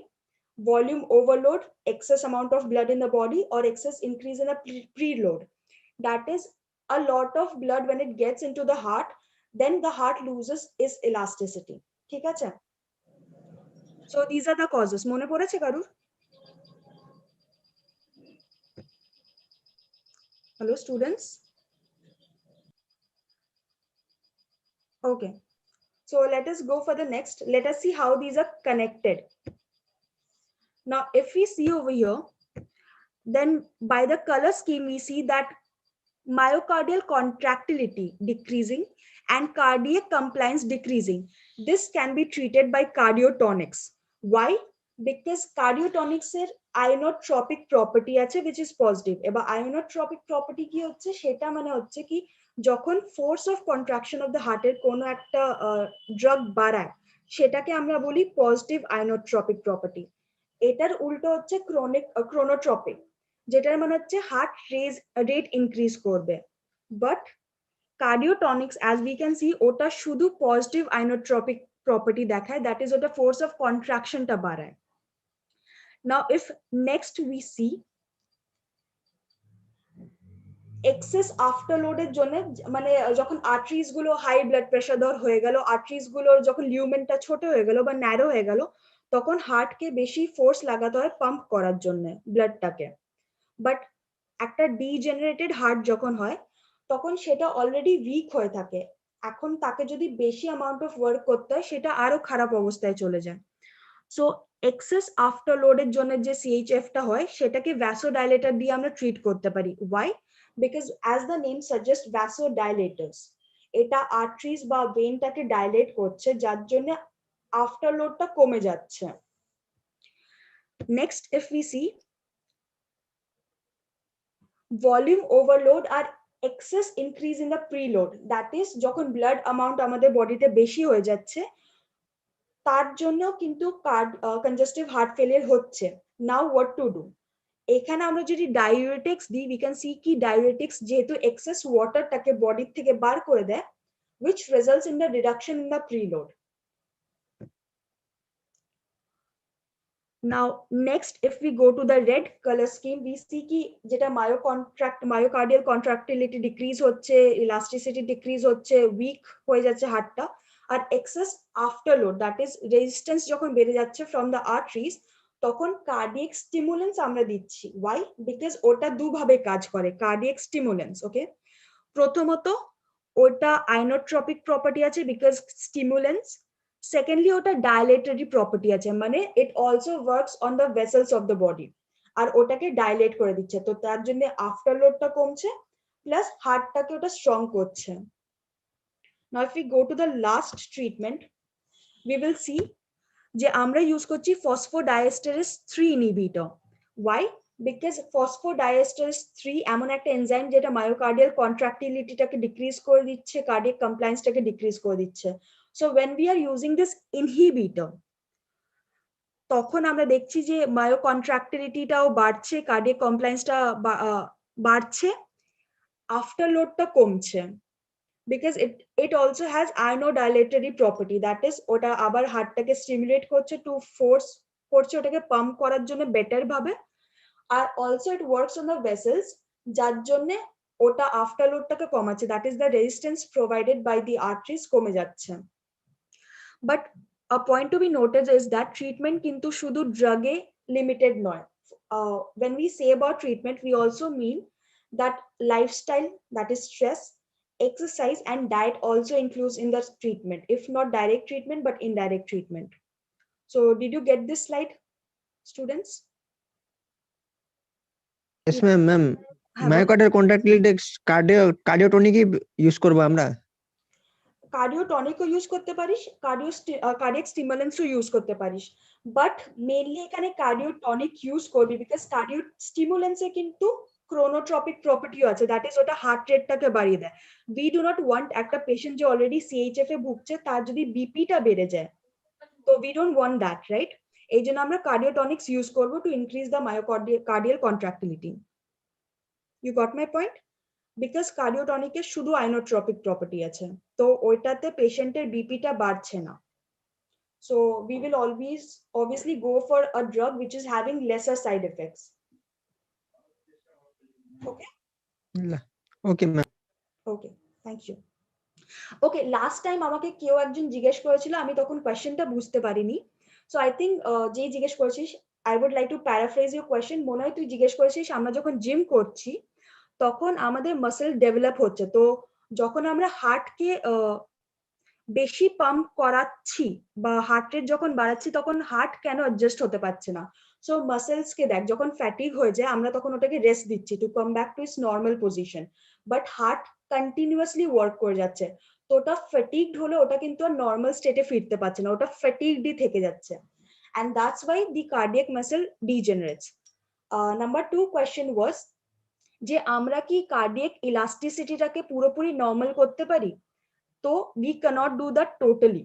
হ্যাঁ, আমরা supportive measures করতে পারি, which we will be reading in the further slides, but আমরা কিন্তু পুরোপুরি ভাবে cardiac elasticity back to normal করতে পারি না। Now moving on to the next slide, যেটা আমাদের topic, that is cardiac glycoside.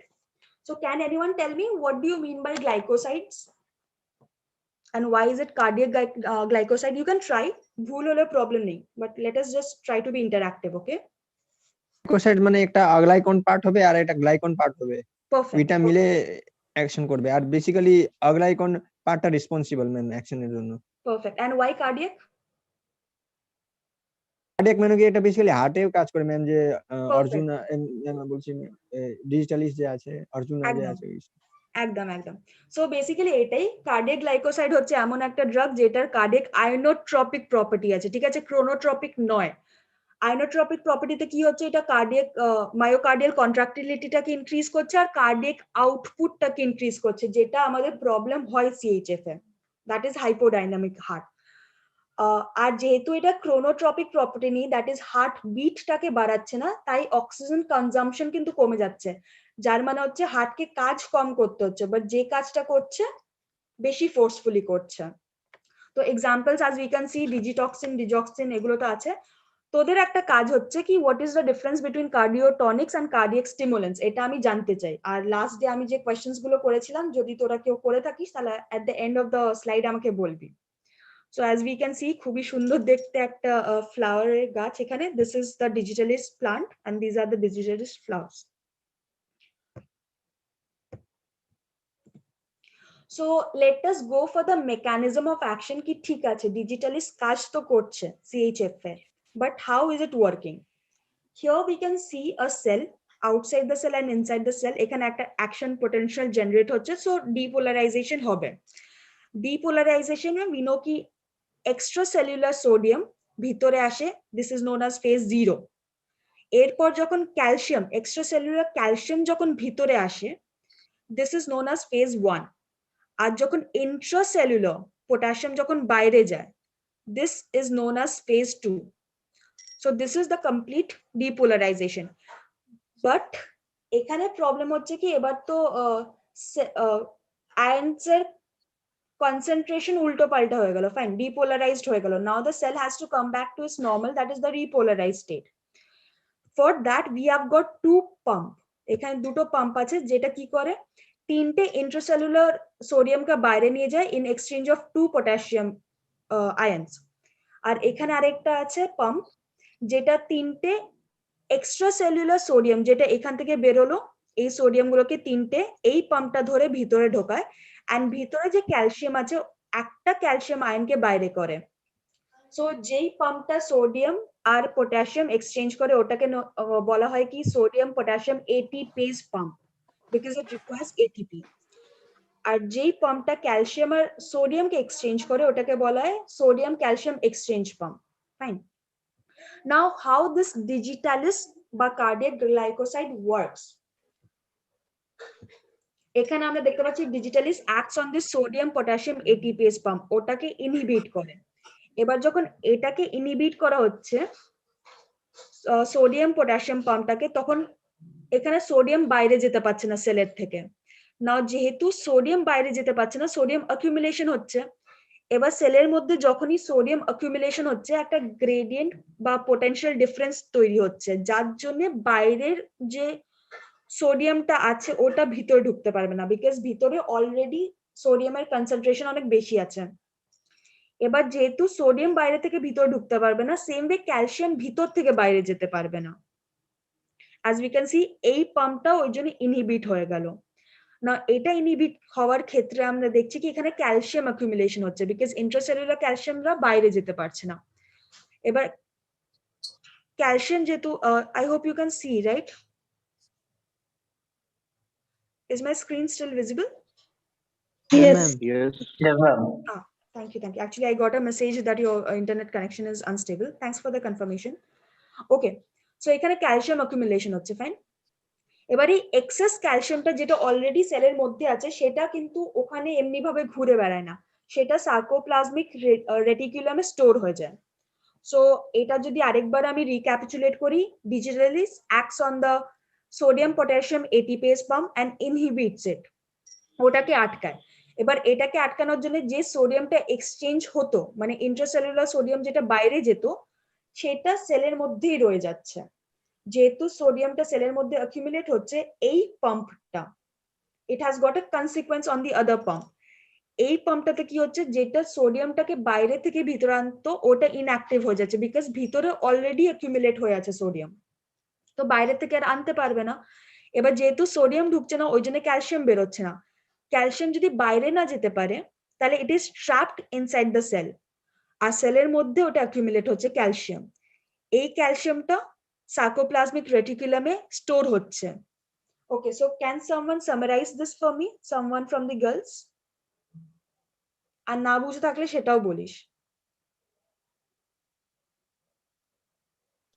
Ma'am আরেকবার এক্সপ্লেন করুন। Okay, good. ম্যাম আরেকবার। Sure, no problem. See, action potential যখন হয়, fine, depolarization, repolarization, and then it follows the same pattern. তো depolarization কি হচ্ছে, সোডিয়াম বাইরের থেকে ভিতরে আসছে, এক্সট্রাসেলুলার সোডিয়াম বাইরে থেকে ভিতরে আসছে, this is known as phase 0 of depolarisation.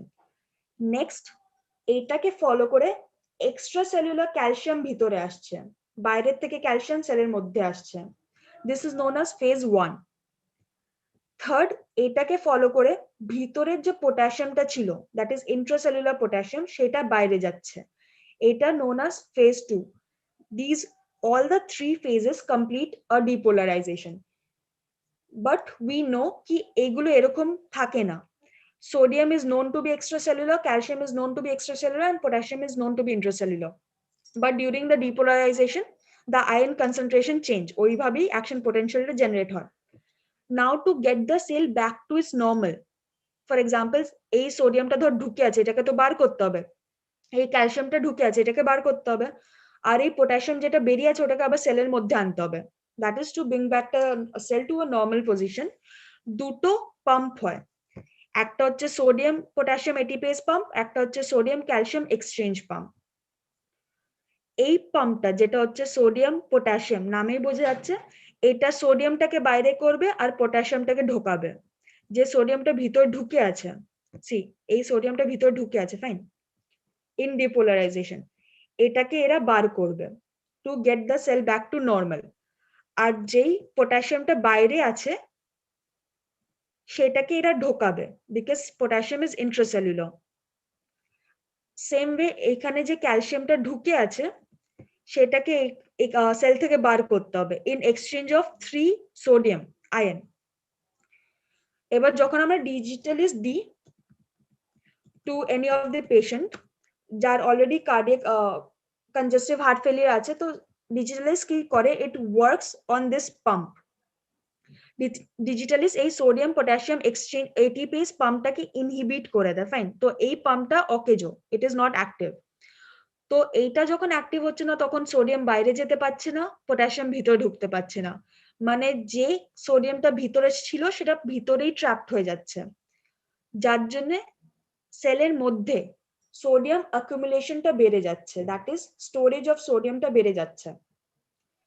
এবার সেলের মধ্যে যখন সোডিয়ামটা বেড়ে যাচ্ছে তখন এই পাম্পটা ইনঅ্যাক্টিভ হচ্ছে, কেন, বিকজ এই সোডিয়ামটা বাইরে গিয়ে সোডিয়াম পটাশিয়াম এটিপেজের পাম্পের সোডিয়ামটা বাইরে গিয়ে তবে ওটা ভিতরে ঢোকে through the calcium sodium exchange pump.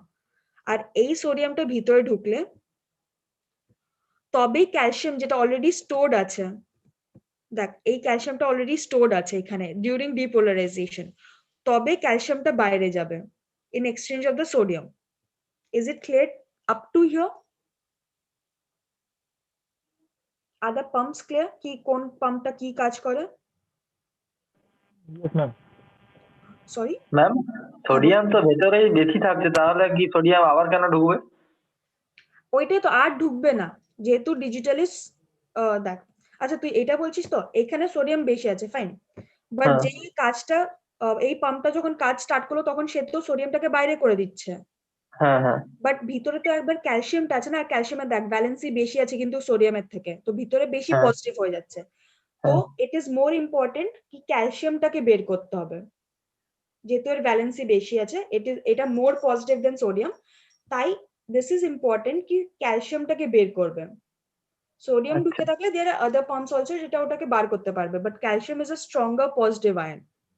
আচ্ছা আচ্ছা বুঝতে পারছি। ঠিক আছে, তো this is more important to get out of the cell. তো এই সোডিয়ামটা যেখানে বেরোচ্ছে ইন এক্সচেঞ্জ অফ দিস তখন ক্যালসিয়ামটা বের করছে, which is more important to আচ্ছা get the আচ্ছা cell back to repolarization. এই দুটো পাম্পের আচ্ছা কাজ ক্লিয়ার তো? Yes ma'am. And rest of you, is it clear for everyone? Yes, ma'am. Okay, great, perfect. So now let us see কি digitalis এইটাকে কিভাবে ইন্টারাপ্ট করছে বা আব্রাপ্ট করছে। এটা নর্মাল হার্টের ক্ষেত্রে হয় বা নর্মাল যে কোনো মাসেল বা যে কোনো কন্ট্রাকশনের ক্ষেত্রে এটা হয়। ইট has goat nothing to do with CHF. ওখানেও এটা হচ্ছে, বাট মেবি একটা হ্যাম্পার্ড রেট। এবার একটা পেশেন্টের যার সিএইচএফ হয়ে আছে তাকে যখন আমরা ডিজিটালিস দিচ্ছি, let us see what it has got a action on this pump. Digitalis দিলাম আমরা, ওটা প্রথমে গিয়ে সোডিয়াম পটাশিয়াম এটিপিএস পাম্পটাকে ইনহিবিট করলো। Okay, I request everybody of you to go on mute and not sing. Okay. So এটাকে যখন inhibit করছে তখন ক্যালসিয়ামটা যেটা ভিতরে আছে সেটা ভিতরে কিন্তু ট্র্যাপড হয়ে যাচ্ছে, বিকজ ও বেরোতে পারছে না। দেখ ডিপোলারাইজেশনে সোডিয়ামটা ভিতরে এসেছিল, এই পাম্পটা দিয়ে সোডিয়ামটা বাইরে বেরোচ্ছে, বাট ওয়েন ডিজিটালিস আমরা দিচ্ছি তখন এই পাম্পটা যেহেতু ইনহিবিট হয়ে যাচ্ছে ওই জন্য সোডিয়ামটা বাইরে বেরোতে পারছে না, তো ওইটা ট্র্যাপড হয়ে যাচ্ছে। এবার সোডিয়াম অ্যাকুমুলেট হচ্ছে, তো এই পাম্পটাও ডিস্টার্ব হয়ে যাচ্ছে, that is the calcium sodium exchange pump. Why? Because সেলের মধ্যে সোডিয়ামের কনসেন্ট্রেশন যেহেতু বেড়ে যাচ্ছে, এবার একটা জায়গায় যদি অলরেডি একটা আয়নের কনসেন্ট্রেশন বেশি হয়ে থাকে, দেন বাইরে থেকে তো ওই আয়নটা সেম আয়নটা ঢুকতে পারবে না, বিকজ একটা পোটেনশিয়াল ডিফারেন্স হয়ে আছে। তো বাইরের থেকে আর এই সোডিয়ামটা ঢুকতে পারবে না, আর যেহেতু এক্সচেঞ্জটাই হচ্ছে না ওই জন্য ক্যালসিয়ামও বেরোতে পারবে না। তো আলটিমেটলি ডিজিটালিস কি করছে, ইনডাইরেক্টলি ওটা কিন্তু ক্যালসিয়ামটাকে ট্র্যাপ করছে সেলের মধ্যে। Is it clear up till here? Yes ma'am. Yes, ma'am. Okay girls, I am not hearing the girls. তারা কি শুনছে না?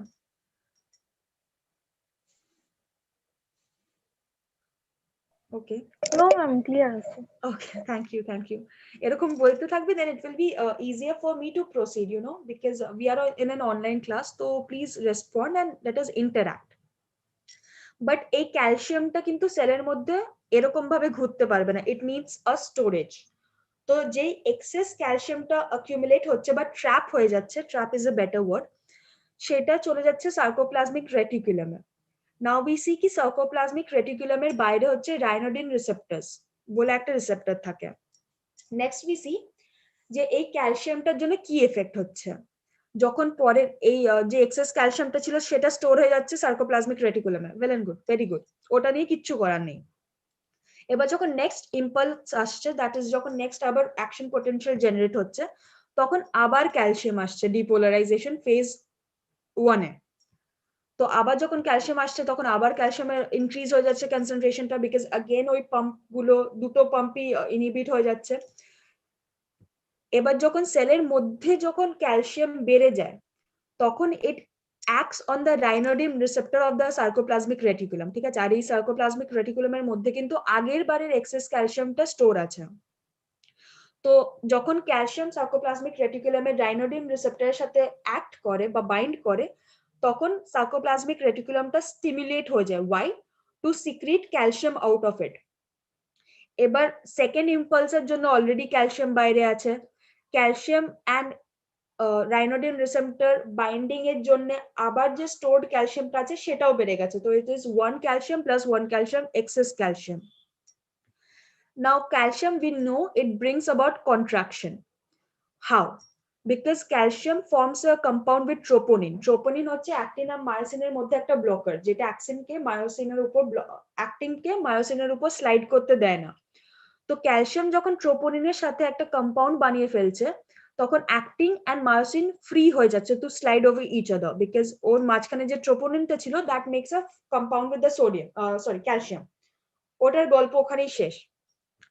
তো অ্যাক্টিন এন্ড মায়োসিন যেহেতু ফ্রি হয়ে যাচ্ছে, they slide over each other, and এদের স্লাইডিংকেই আমরা বলছি কন্ট্রাকশন। এইভাবেই আইনোট্রপিক প্রপার্টিটা, এটা it brings out the inotropic property of the cardiac stimulants. তো যত বেশি ক্যালসিয়াম তত বেশি ফোর্স অফ কন্ট্রাকশন, তত বেশি আইনোট্রপিক প্রপার্টি, আর তত ভালো treatment of the CHF. Is it clear for all?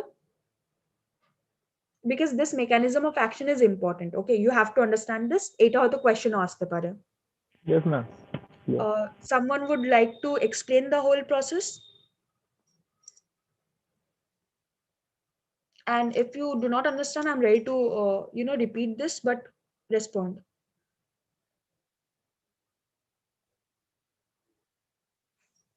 Someone wants to volunteer? Can I? Sure, please.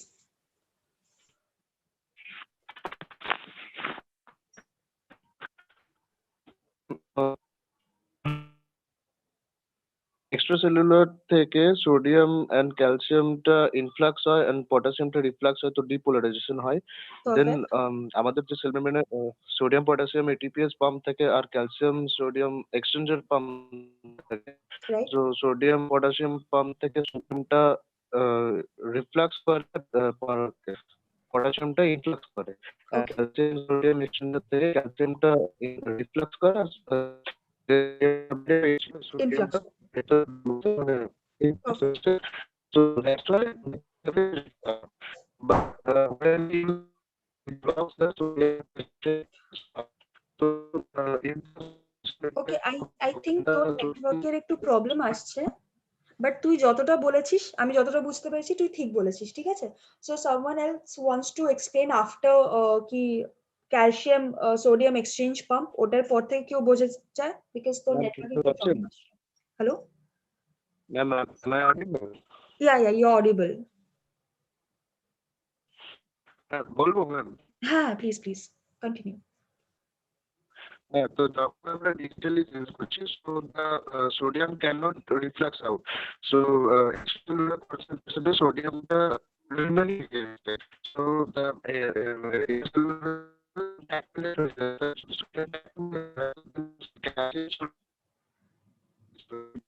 Okay,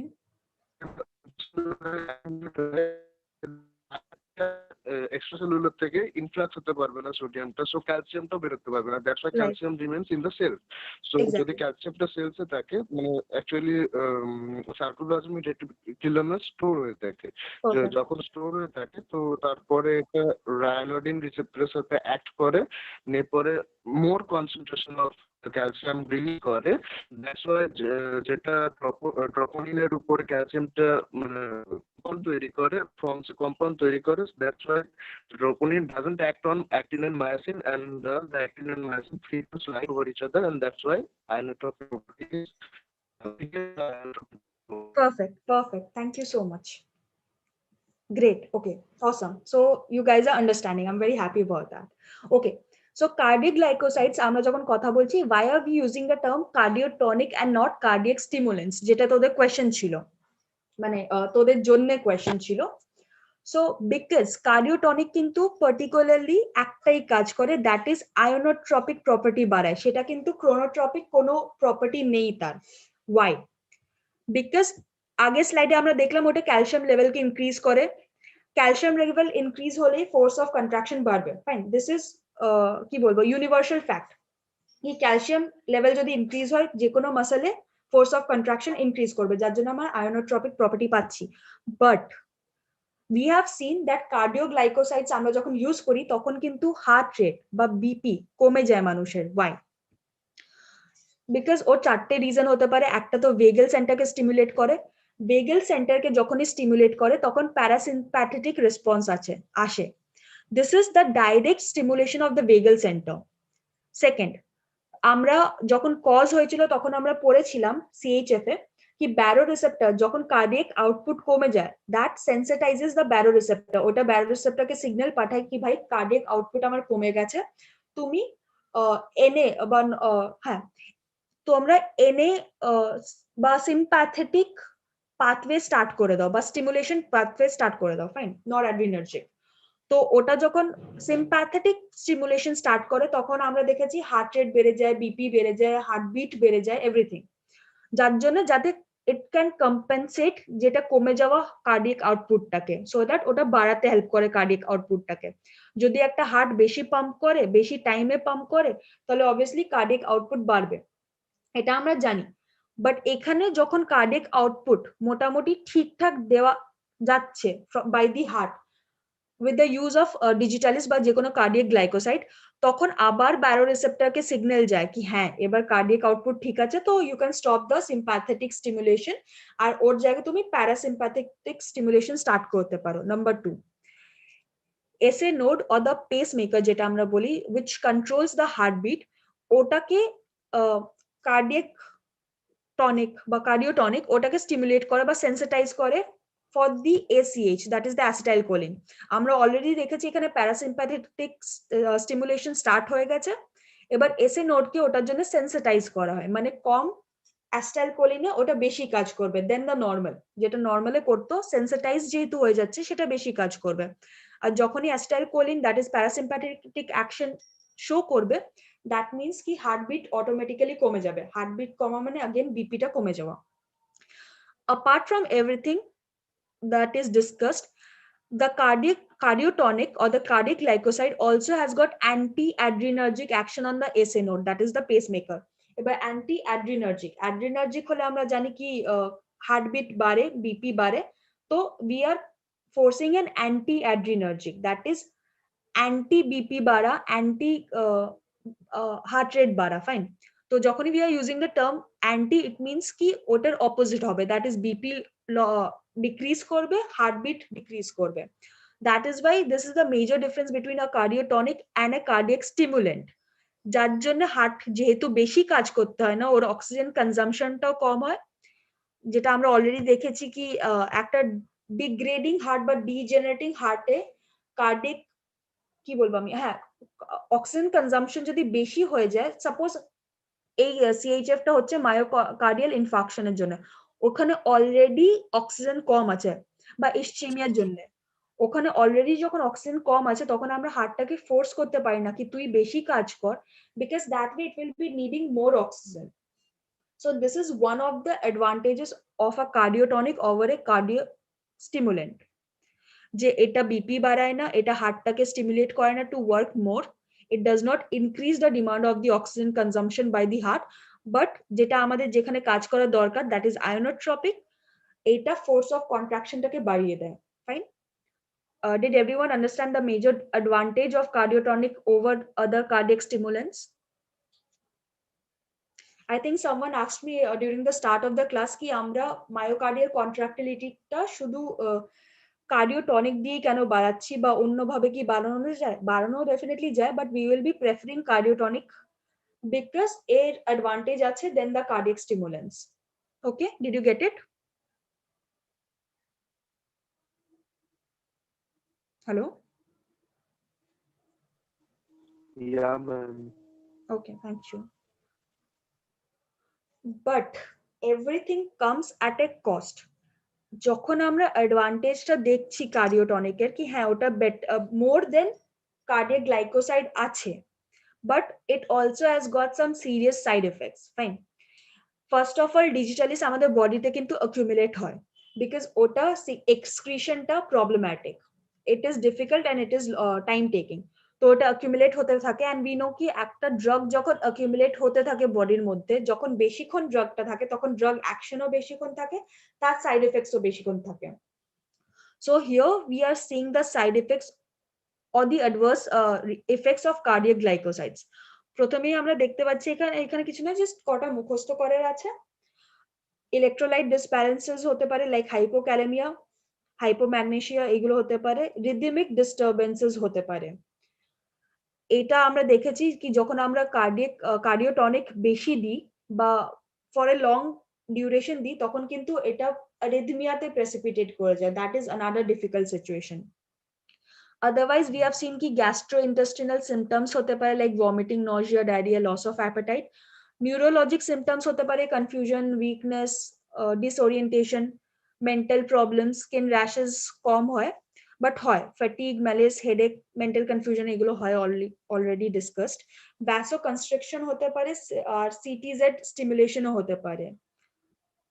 but এটার অ্যান্টিডোট যদি কেউ ওভারডোজ করে ফেলে কার্ডিয়াক গ্লাইকোসাইড দ্যাট ইজ ডিজিটালিসে বা ডিজক্সিনে, তখন এর অ্যান্টিডোটটা মনে রাখতে পারিস, দ্যাট ইজ ডিজক্সিন ইমিউন ট্যাব বা ডিজক্সিন স্পেসিফিক অ্যান্টিবডি, এগুলো পাওয়া যায়। ফাইন, তোদের কাজ হচ্ছে প্রিকশন, কন্ট্রাইন্ডিকেশনস অ্যান্ড ইন্টারঅ্যাকশনস যেটা আছে সেটা বইতে ভালোভাবে দেওয়া আছে, সেটা জাস্ট পড়তে হবে, সেখানে বোঝার কিছু নেই। You just have to read that or go through that once. Now, what are the other treatments for congestive heart failure? কি আমরা তো শুধু ডিজিটালিস বা কার্ডিয়াক গ্লাইকোসাইড দিয়ে দেবো হয়ে যাবে, হবে না, বিকজ ওটা অনেকগুলো সাইড এফেক্টস আছে। সো ফার্স্ট আমরা পড়েছি কি 4টে স্টেজ আছে সিএইচএফ এ। যখন ফার্স্ট স্টেজ হবে তখন ইট ইজ ফাইন, আমরা জাস্ট পেশেন্টকে বলবো কি দেখো তুমি তোমার লাইফস্টাইল, তোমার ডায়েট অ্যান্ড এক্সারসাইজ করো, লো লিপিড খাবার খাও, তাহলে তুমি ঠিকঠাক থাকবে আর এটা প্রোগ্রেস করবে না।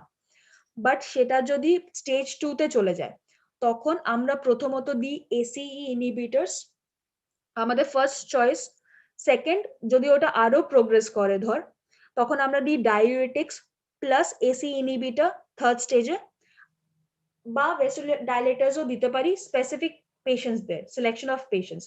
বাট ওটা যদি ফোর্থ স্টেজে প্রোগ্রেস করে যায় তখন এসিই ইনহিবিটরস, ডায়োরেটিক্স এগুলো তো থাকবেই, তখন গিয়ে আমরা কার্ডিওটনিক্স ইউজ করতে পারি। আমরা কিন্তু কার্ডিওটনিক ফার্স্টেই দেব না, বিকজ ওটা অনেক বেশি সাইড এফেক্টস আছে। সো লেট আস সি কি how other treatments affect the CHF and how it is used for the treatment. Okay, so can someone tell me ki how volume overload কিংবা increased preload যে হার্টের যে blood ফিলিংটা বেড়ে যায় সেটা কি করে কার্ডিয়াক কনজেস্টিভ হার্ট ফেলিয়ার কে precipitate করে? জাস্ট একটা কুইক রিভিউ। যখন হার্টের মধ্যে বেশি ব্লাড ভরে যায় বা বডির মধ্যে বেশি ব্লাড থাকে তখন কি কি প্রবলেমস হয় and that leads to congestive heart failure. Quick review, very quick in some points. We had already discussed this in the last class.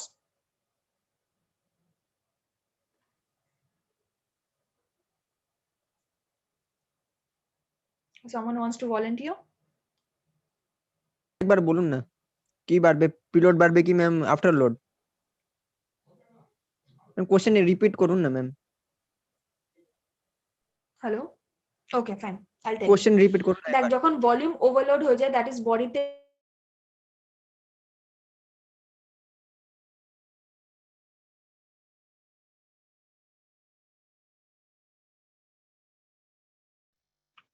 Ma'am आपका network week.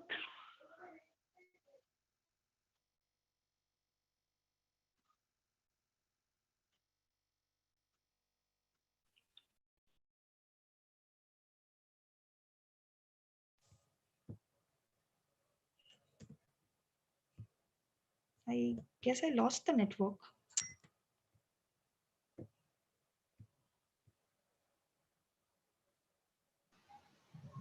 Am I audible? Yes, ma'am. Yes ma'am, slide দেখা যাচ্ছে না ma'am. Okay, slide দেখা যাচ্ছে না। Okay, I'm resharing.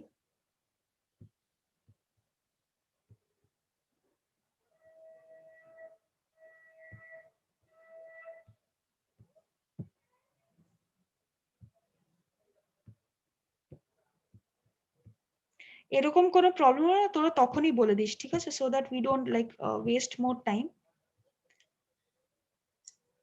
Is it visible now? Yes, ma'am. Okay, and please be responsive, guys. Please be responsive, okay? Otherwise, it becomes very difficult for me to understand whether you people are understanding or not. Okay, so that যখন blood volume বেশি হয়ে যায় বা preload যখন বেশি হয়ে যায় তখন we have seen কি আমি এক্সাম্পল দিয়েছিলাম ইলাস্টিক, ঠিক আছে, বা রাবার ব্যান্ড। যখন আমরা ওটাকে বেশি স্ট্রেচ করি তখন ওটা ওয়ালসটা উইক হয়ে যায় না, ওটা ফোর্সফুলি কাম ব্যাক করতে পারে না two is normal position.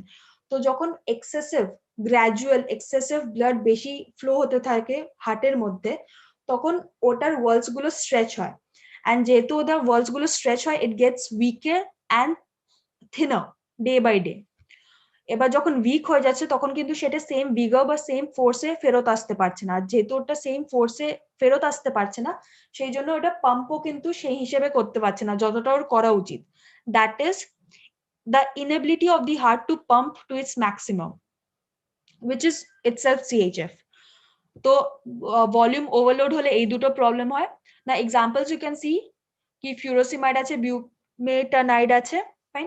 So what they do, they decrease the preload because diuretics, ঠিক আছে, ওটা এক্সেসিভ ওয়াটারটাকে it drains out of the blood body. তো যখন এক্সেসিভ ওয়াটার চলে যায় তখন অলরেডি ভলিউম ওভারলোডটা কমে যায় and it becomes normal volume. তো প্রিলোডটা কমে গেল, যদি বডির মধ্যেই অতটা ব্লাড না থাকে তাহলে হার্টের মধ্যেও যাবে না। First it decreases the preload, যার জন্য ভেন্ট্রিকুলার এফিসিয়েন্সিটা বেড়ে যায়। ওয়াই? বিকজ গ্র্যাজুয়ালি যখন কমতে থাকে ব্লাড ফিলিং, তখন gradually by other medicines also আমরা ইলাস্টিসিটিটাকে একটু ইমপ্রুভ করতে পারি, not to its original, but একটু যখন আমরা ইমপ্রুভ করি তখন আলটিমেটলি ওটার পাম্পিং এবিলিটিটাও একটু বেটার হয়, and then emptying of the heart is better. Next, peripheral edema বা pulmonary congestion, যেটা মেইন প্রবলেম হচ্ছে CHF এর, সেটাও we can solve by using diuretics as a supportive treatment.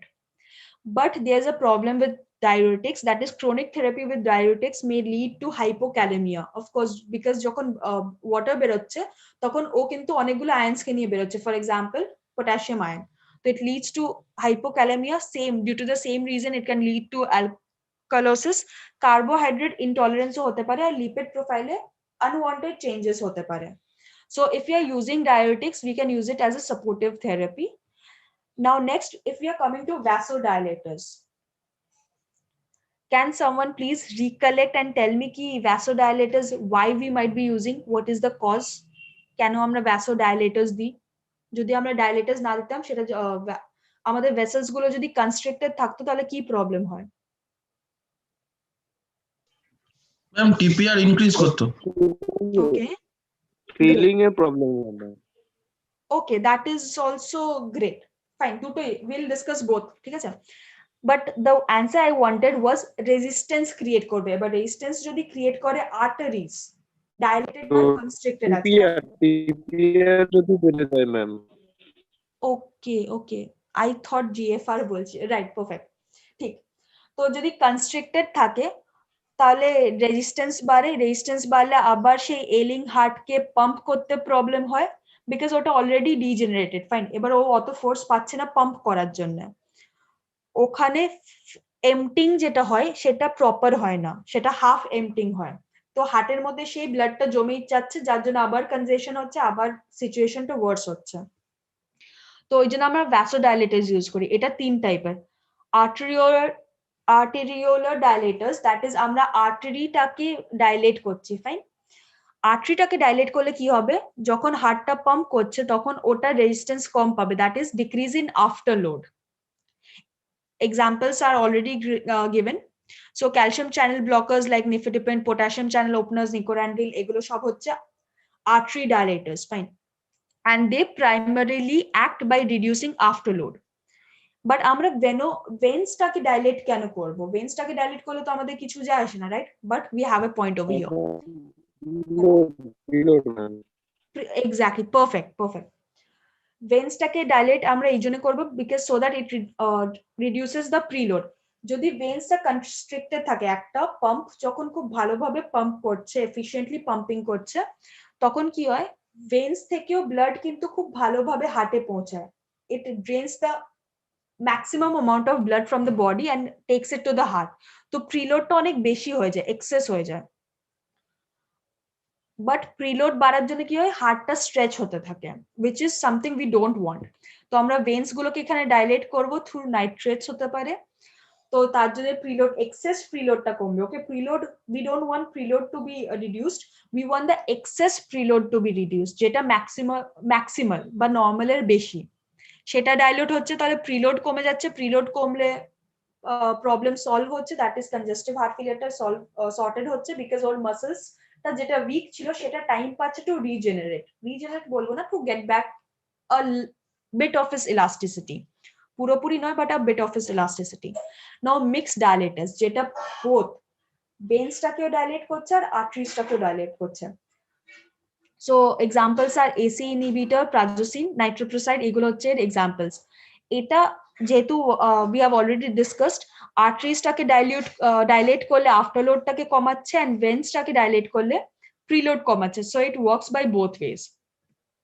If we go to the other treatments we see that cardiac stimulants যেটার ব্যাপারে we have already been talking examples are beta adrenergic and dopaminergic agonistic activity এটাতে কি হয় it acts through both that is এটা force of contraction ও বাড়াচ্ছে heartbeat ও বাড়াচ্ছে but that is a negative aspect so we are focusing on the positive aspects এটা heart force টাকেও বাড়াচ্ছে to pump আর vessels ও ডাইলেট করছে ভেসেলসটা ডাইলেট করলে আফটারলোড কমছে আর হার্টটাকে স্টিমুলেট করলে for a forceful contraction emptying of the blood from the heart better হচ্ছে okay so can someone summarise me what is the use of cardiac stimulant in CHF?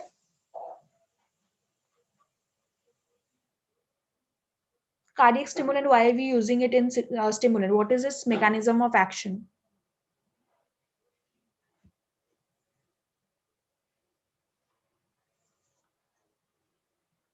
But if you want me to repeat, you can tell me that also.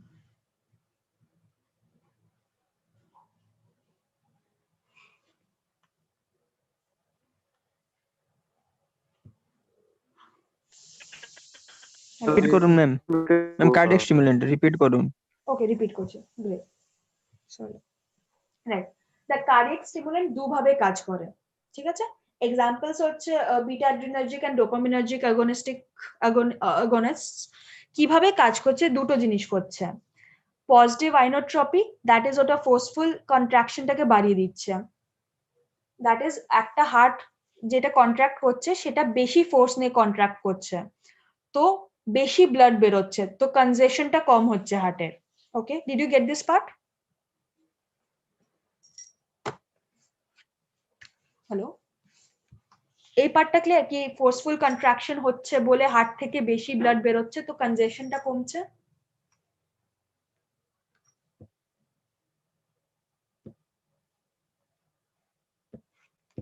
see okay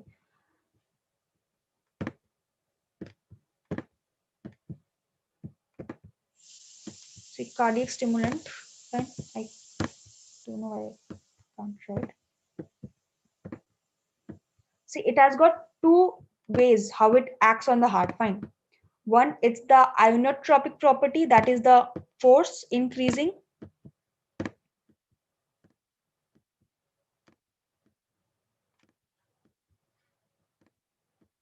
so it leads to emptying of the heart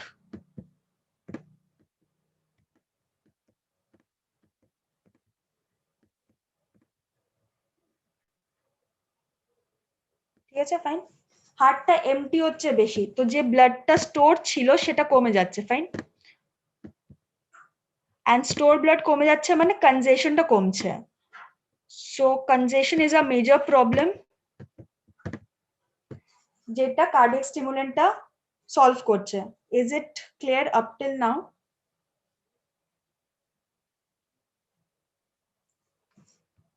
hello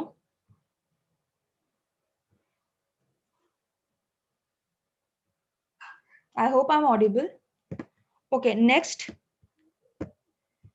এটা veins গুলোকে dilate veins বলছি sorry arteries গুলোকে dilate করছে fine তো this is a ভ্যাসোডাইলেটর যার জন্য আফটারলোড কমছে নাও if the আফটারলোড কমছে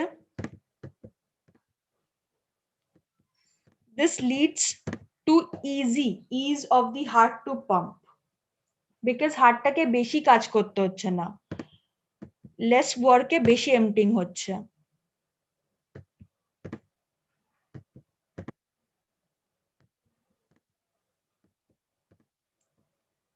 Is it clear for you boys and girls?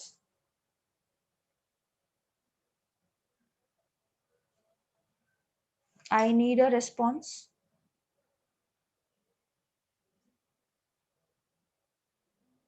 Should I go ahead or should I repeat ma'am. this again? Ma'am, go ahead. Okay, okay. Do you want to summarize this for me so that I understand that yes, you have got it actually?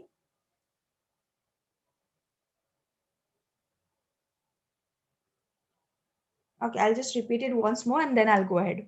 That cardiac স্টিমুলেন্টের কিচ্ছু কাজ নেই, দুটো কাজ। একটা হচ্ছে force of কন্ট্রাকশনটাকে বাড়াচ্ছে, simple language. এবার ফোর্স অফ কন্ট্রাকশনটাকে যখন বাড়াচ্ছে তখন হার্টটা বেশি জোরে কন্ট্রাক্ট করছে। এবার সেম হার্ট যদি কম জোরে কন্ট্রাক্ট করে বা হালকা ভাবে কন্ট্রাক্ট করে তাহলে কিন্তু অর্ধেকটা ব্লাড থেকে যাচ্ছে হার্টের মধ্যে। এবার ওটা জমতে জমতে হার্টেও কনজেশন হচ্ছে, which is the build of fluid. আমরা দেখেছি যখন আমরা ঘরেই ধর কোনো কিছু পাম্প করলাম বা এনিথিং, তো আমরা যদি হালকা হাতে ওটাকে পাম্প করি তাহলে অনেকটা লিকুইড বা ফ্লুইড ওটা থেকে যাচ্ছে, যে কোনো পাম্প ধর হোয়াটএভার, বেলুনেও যদি আমরা সেম জিনিস করি।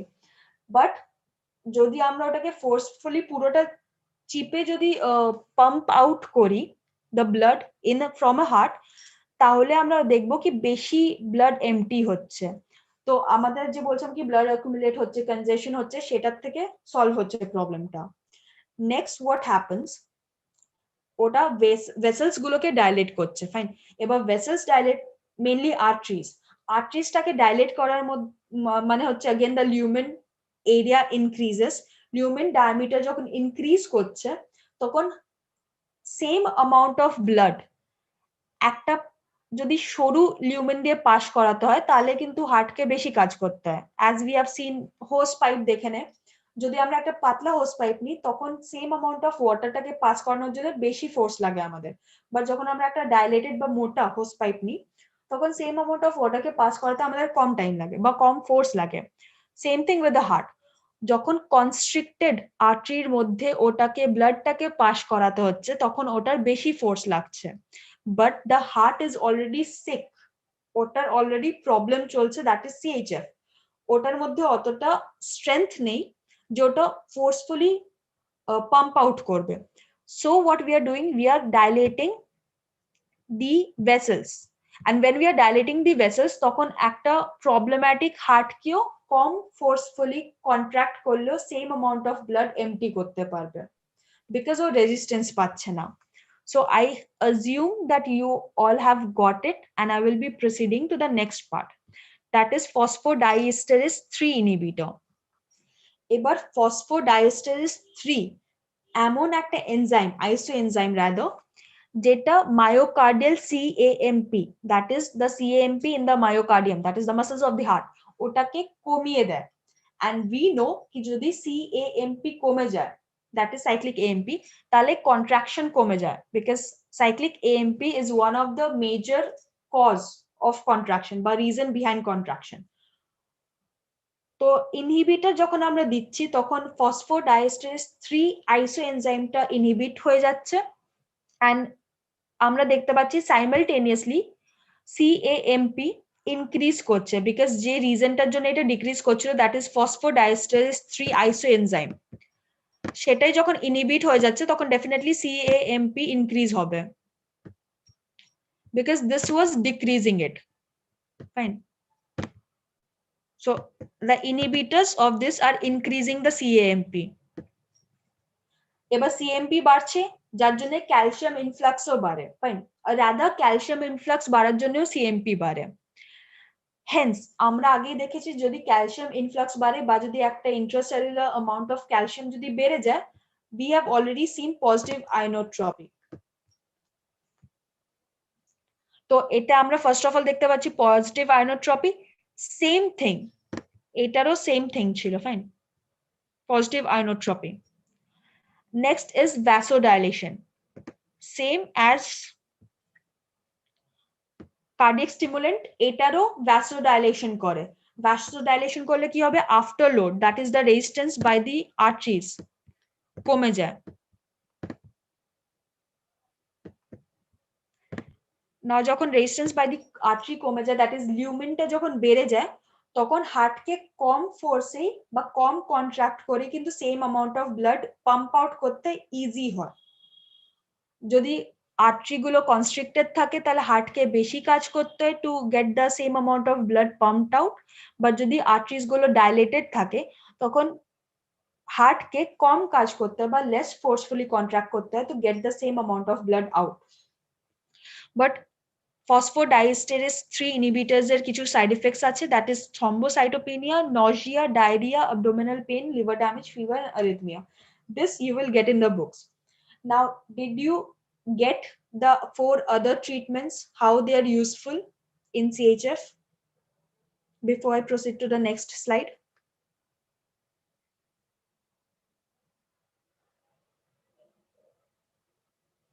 Was it clear or do you want me to repeat any part?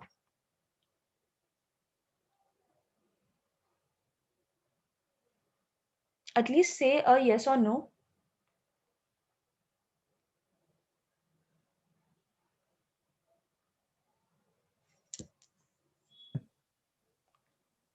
Yeah, hello. Yes ma'am. Sure, you understood. Yes ma'am, लेकिन मैम এর পজিটিভ ইনোট্রপিক অ্যাকশনটা বুঝতে পারলাম না ম্যাম কার্ডিয়াক স্টিমুলেন্টের। ম্যাম এটা কি ডাইরেক্ট সোডিয়াম পটাশিয়াম এটিপিএস পাম্পে কাজ করে কি ডিফারেন্ট মেকানিজম আছে? না মেকানিজম কন্ট্রাক্টিলিটি কন্ট্রাকশনের জন্য কিন্তু 2-3টে মেকানিজমই কাজ করেন, all of those are interdependent. Either তো সোডিয়াম বাড়লে সেই ক্যালসিয়াম বাড়বে, ক্যালসিয়াম বাড়লে সিএমপি বাড়বে, এন্ড সিএমপি বাড়লে কন্ট্রাকশন হবে। ফাইন, সো তুই যে পাথওয়ে দিয়ে যা, this has got the same pathway. তো যেটা question, this has got the same pathway, but to bring about contraction depolarisation হতে হবে। ডিপোলারাইজেশন হলে সোডিয়াম বাড়বে, সোডিয়াম বাড়লে ক্যালসিয়াম বাড়বে, ক্যালসিয়াম বাড়লে সিএমপি, সিএমপি বাড়লে কন্ট্রাকশন হবে। This is the only pathway for contraction, inotropy. Okay,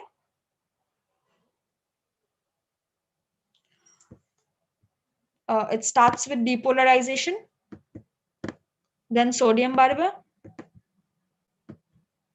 sodium বাড়লে ক্যালসিয়াম বাড়বে। I'm not giving the valencies, তো তোরা যখন লিখবি please provide with the valencies.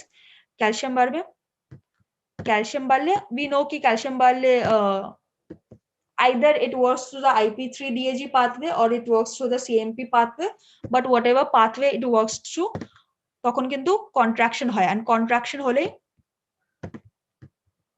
it means positive inotropy.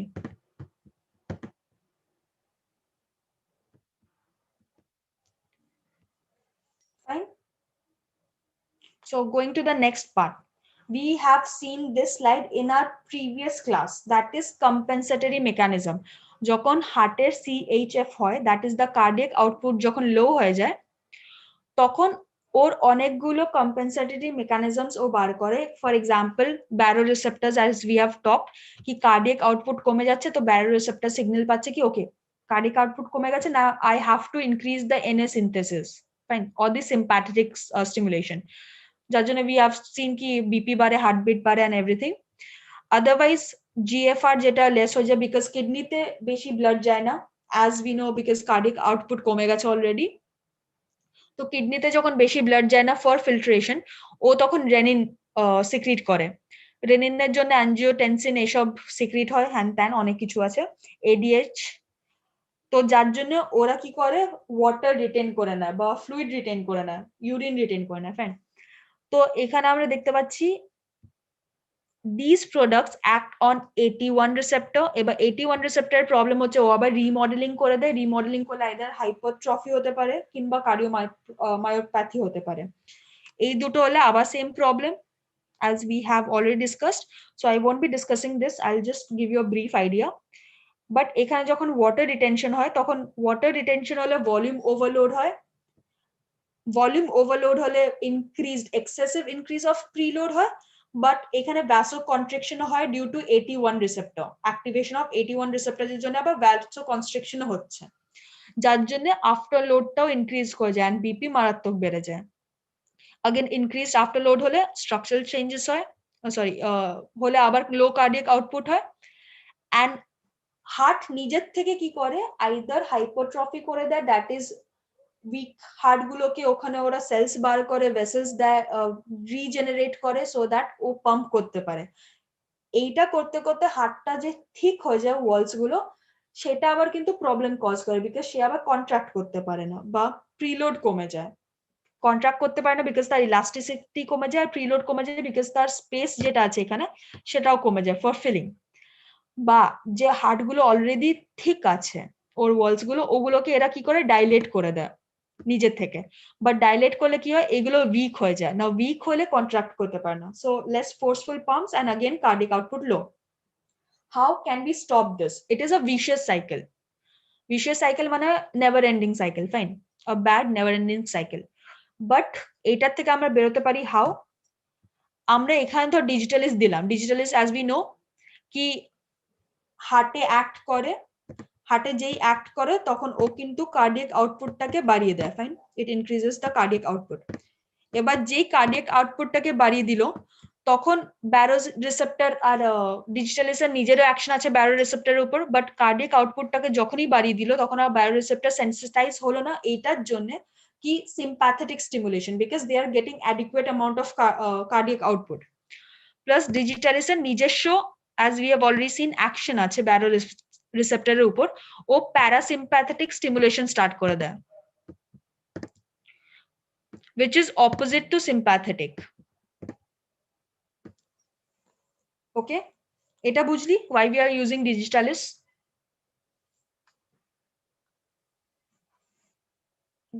I need responses so that I know that you are on the same level as I am.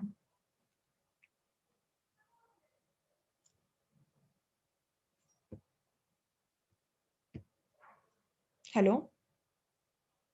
If you're not getting, you can ask me to repeat. That's no problem over there, but I need you all to be interactive. Okay, I'll explain this again. Hello? Low cardiac output because of CHF. এবার আমরা যখন digitalis দিচ্ছি to any CHF patient, first of all আমরা দেখছি through its positive inotropy ওটা already cardiac আউটপুটকে বাড়িয়ে দিচ্ছে, so তাহলে এই ব্যারো রিসেপ্টরদের সেন্সিটাইজ হতে হচ্ছে না two stimulate sympathetic nervous system. তো এই পুরো যে প্রসেসটা আছে সেটা এখানেই আটকে গেল, ফাইন। নেক্সট ডিজিটালিসের নিজস্ব প্রপার্টি আছে which acts on the baroreceptors of the heart through the vagal stimulation also. তো এখানে ও স্টিমুলেট করছে baroreceptors K to start the parasympathetic stimulation, that is heartbeat কমে যাবে, fine, and that is in a healthy way. Heartbeat কমে যাবে বলে cardiac output কিন্তু কম হবে না, বিকজ ওটা আলাদাভাবে ওকে স্টিমুলেট করছে to increase the cardiac output, but ও জাস্ট হার্ট রেটটাকে কমাচ্ছে, ফোর্স অফ কন্ট্রাকশন যেহেতু বেড়ে আছে ওই জন্য কার্ডিয়াক আউটপুট কম হবে না। If we go next, digitalis এখানেও কাজ করছে, ফাইন।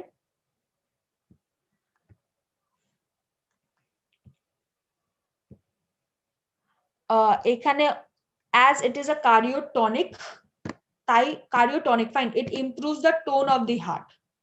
তো এখানে যদিও উইক মাসলস আছে, বাট যেহেতু এখানে ক্যালসিয়াম ইনক্রিজ করছে, ক্যালসিয়ামের কনসেন্ট্রেশন যেহেতু ইনক্রিজ করছে ওই জন্য এই হার্টটা ভালোভাবে পাম্প করতে পারছে।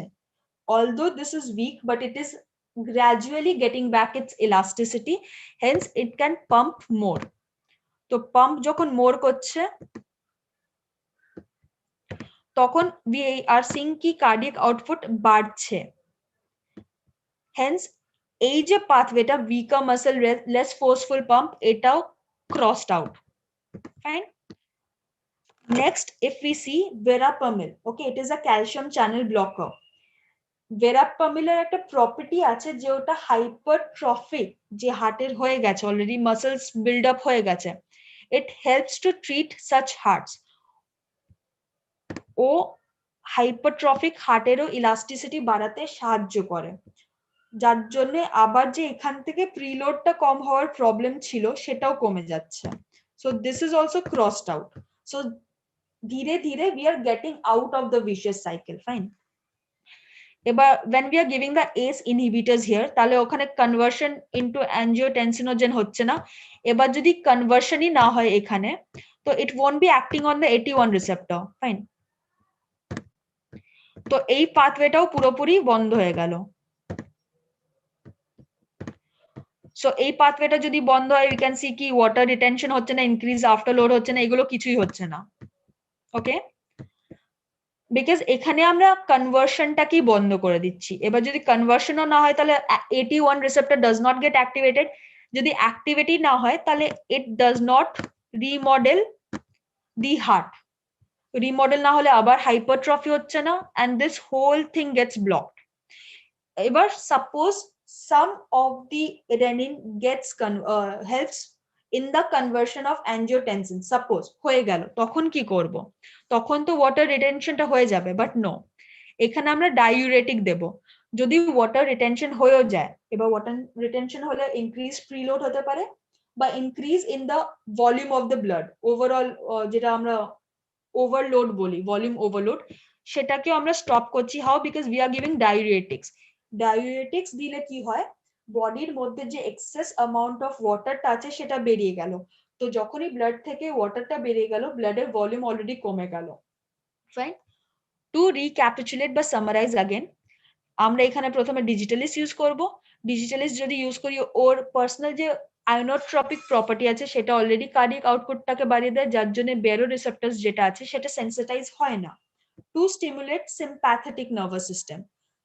এবার যদি নর অ্যাড্রিনালিন না সিনথেসাইজ হয় তাহলে বিপি বাড়ছে না, হার্টবিট বাড়ছে না, এই পুরো প্রবলেমটা হচ্ছে না, এই পুরো পাথওয়েটাই কেটে গেল। and also digitalis has its own mechanism, O baroreceptor সাথে এমন ভাবে বাইন্ড করে বা ইন্টারঅ্যাক্ট করে যে baroreceptor প্যারাসিম্প্যাথেটিক পাথওয়ে স্টিমুলেট করে। এবার প্যারাসিম্প্যাথিক পাথওয়ে মানে বিপি কমে যাওয়া and heart rate already কমে যাওয়া। Fine, in a positive way. তো we are getting less heart rate, যার জন্য অক্সিজেন কনজাম্পশনটাও কমে যাচ্ছে, যার জন্য পুরো অক্সিজেনটা হার্ট মাসলস গুলো পাচ্ছে টু রিজেনারেট। কাজও কম করতে হচ্ছে, তো রেস্টও পাচ্ছে definitely.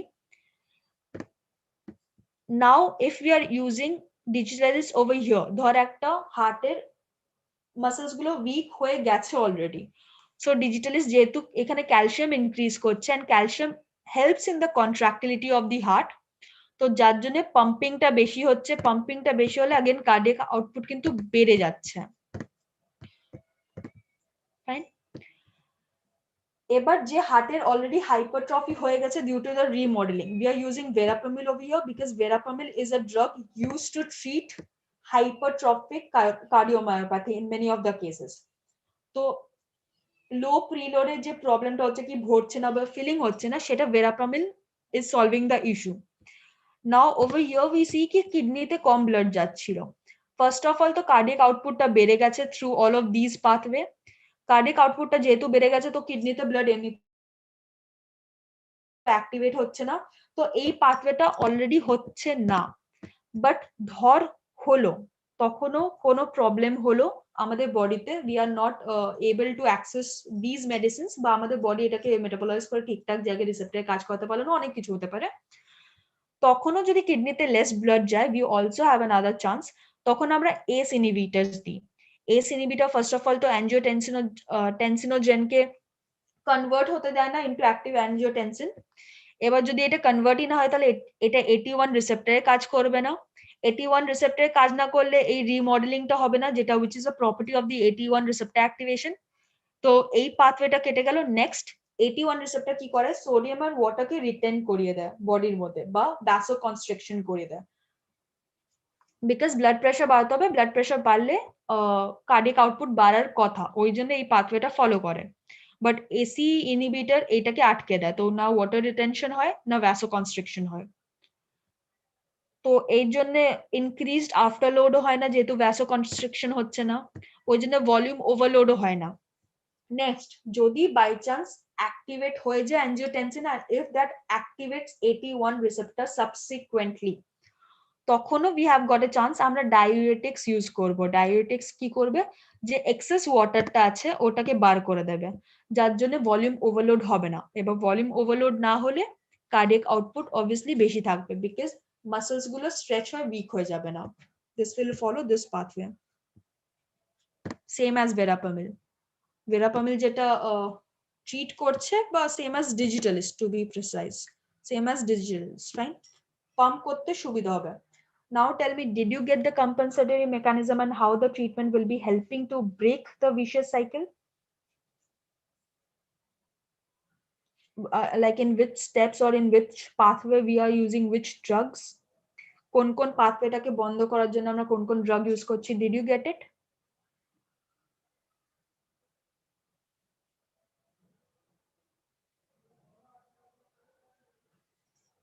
Okay, we are left with very less time, so I would appreciate a very quick response. হ্যাঁ ম্যাম, বুঝে গেছি। বুঝেছিস? Sure. I'm not getting any ma'am. response from the girls. I thought girls were more attentive. Anyway, so okay. So this was for today. Now tell me, তোরা কি কেউ question answers গুলো দেখেছিস which was given? কি what is the difference between cardiac arrest and cardiac failure?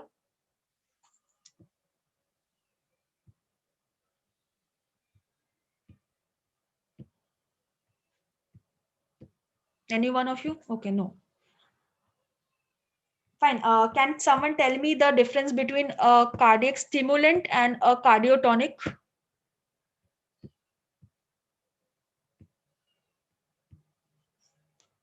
We still have got 2 to 3 minutes, so we can recapitulate whatever we have read. You all can unmute yourself, and anyone who wants to answer ma'am can just... কার্ডিওটনিকটা basically ma'am এই act করে ma'am sodium potassium pump দিয়ে act করে, এটাকে completely inhibit করে দেয়। তার জন্য ম্যাম এই কি ম্যাম এক্সেস ক্যালসিয়াম স্টোর হয়ে থাকে ম্যাম ওইটা সার্কোপ্লাজমিক রেটিকুলামে, ওইটা ফার্দার গিয়ে ফোর্স অফ কন্ট্রাকশনটা বাড়াবে। আর যে ম্যাম সেন্ট্রাল স্টিমুলেন্ট যে আছে, সেন্ট্রাল স্টিমুলেন্ট ম্যাম স্টিমুলেন্টটা যে আছে ওই স্টিমুলেন্ট ম্যাম এটা ওইটাও কাজ করে ম্যাম, যে ফোর্স অফ কন্ট্রাকশনও করে, তার সাথে সাথে ভ্যাসোডাইলেটর প্রপার্টিও আছে ওর মধ্যে। রাইট, তুই মেকানিজম অফ অ্যাকশনটা ঠিক বলেছিস। প্লাস কার্ডিয়াক স্টিমুলেন্ট কি করে, রেট অফ হার্টটাকেও বাড়িয়ে দেয়, দ্যাট ইজ হার্টবিট, যেটা কার্ডিওটনিক করে না। ওকে, good. So next, can someone tell me how can diuretics help in CHF?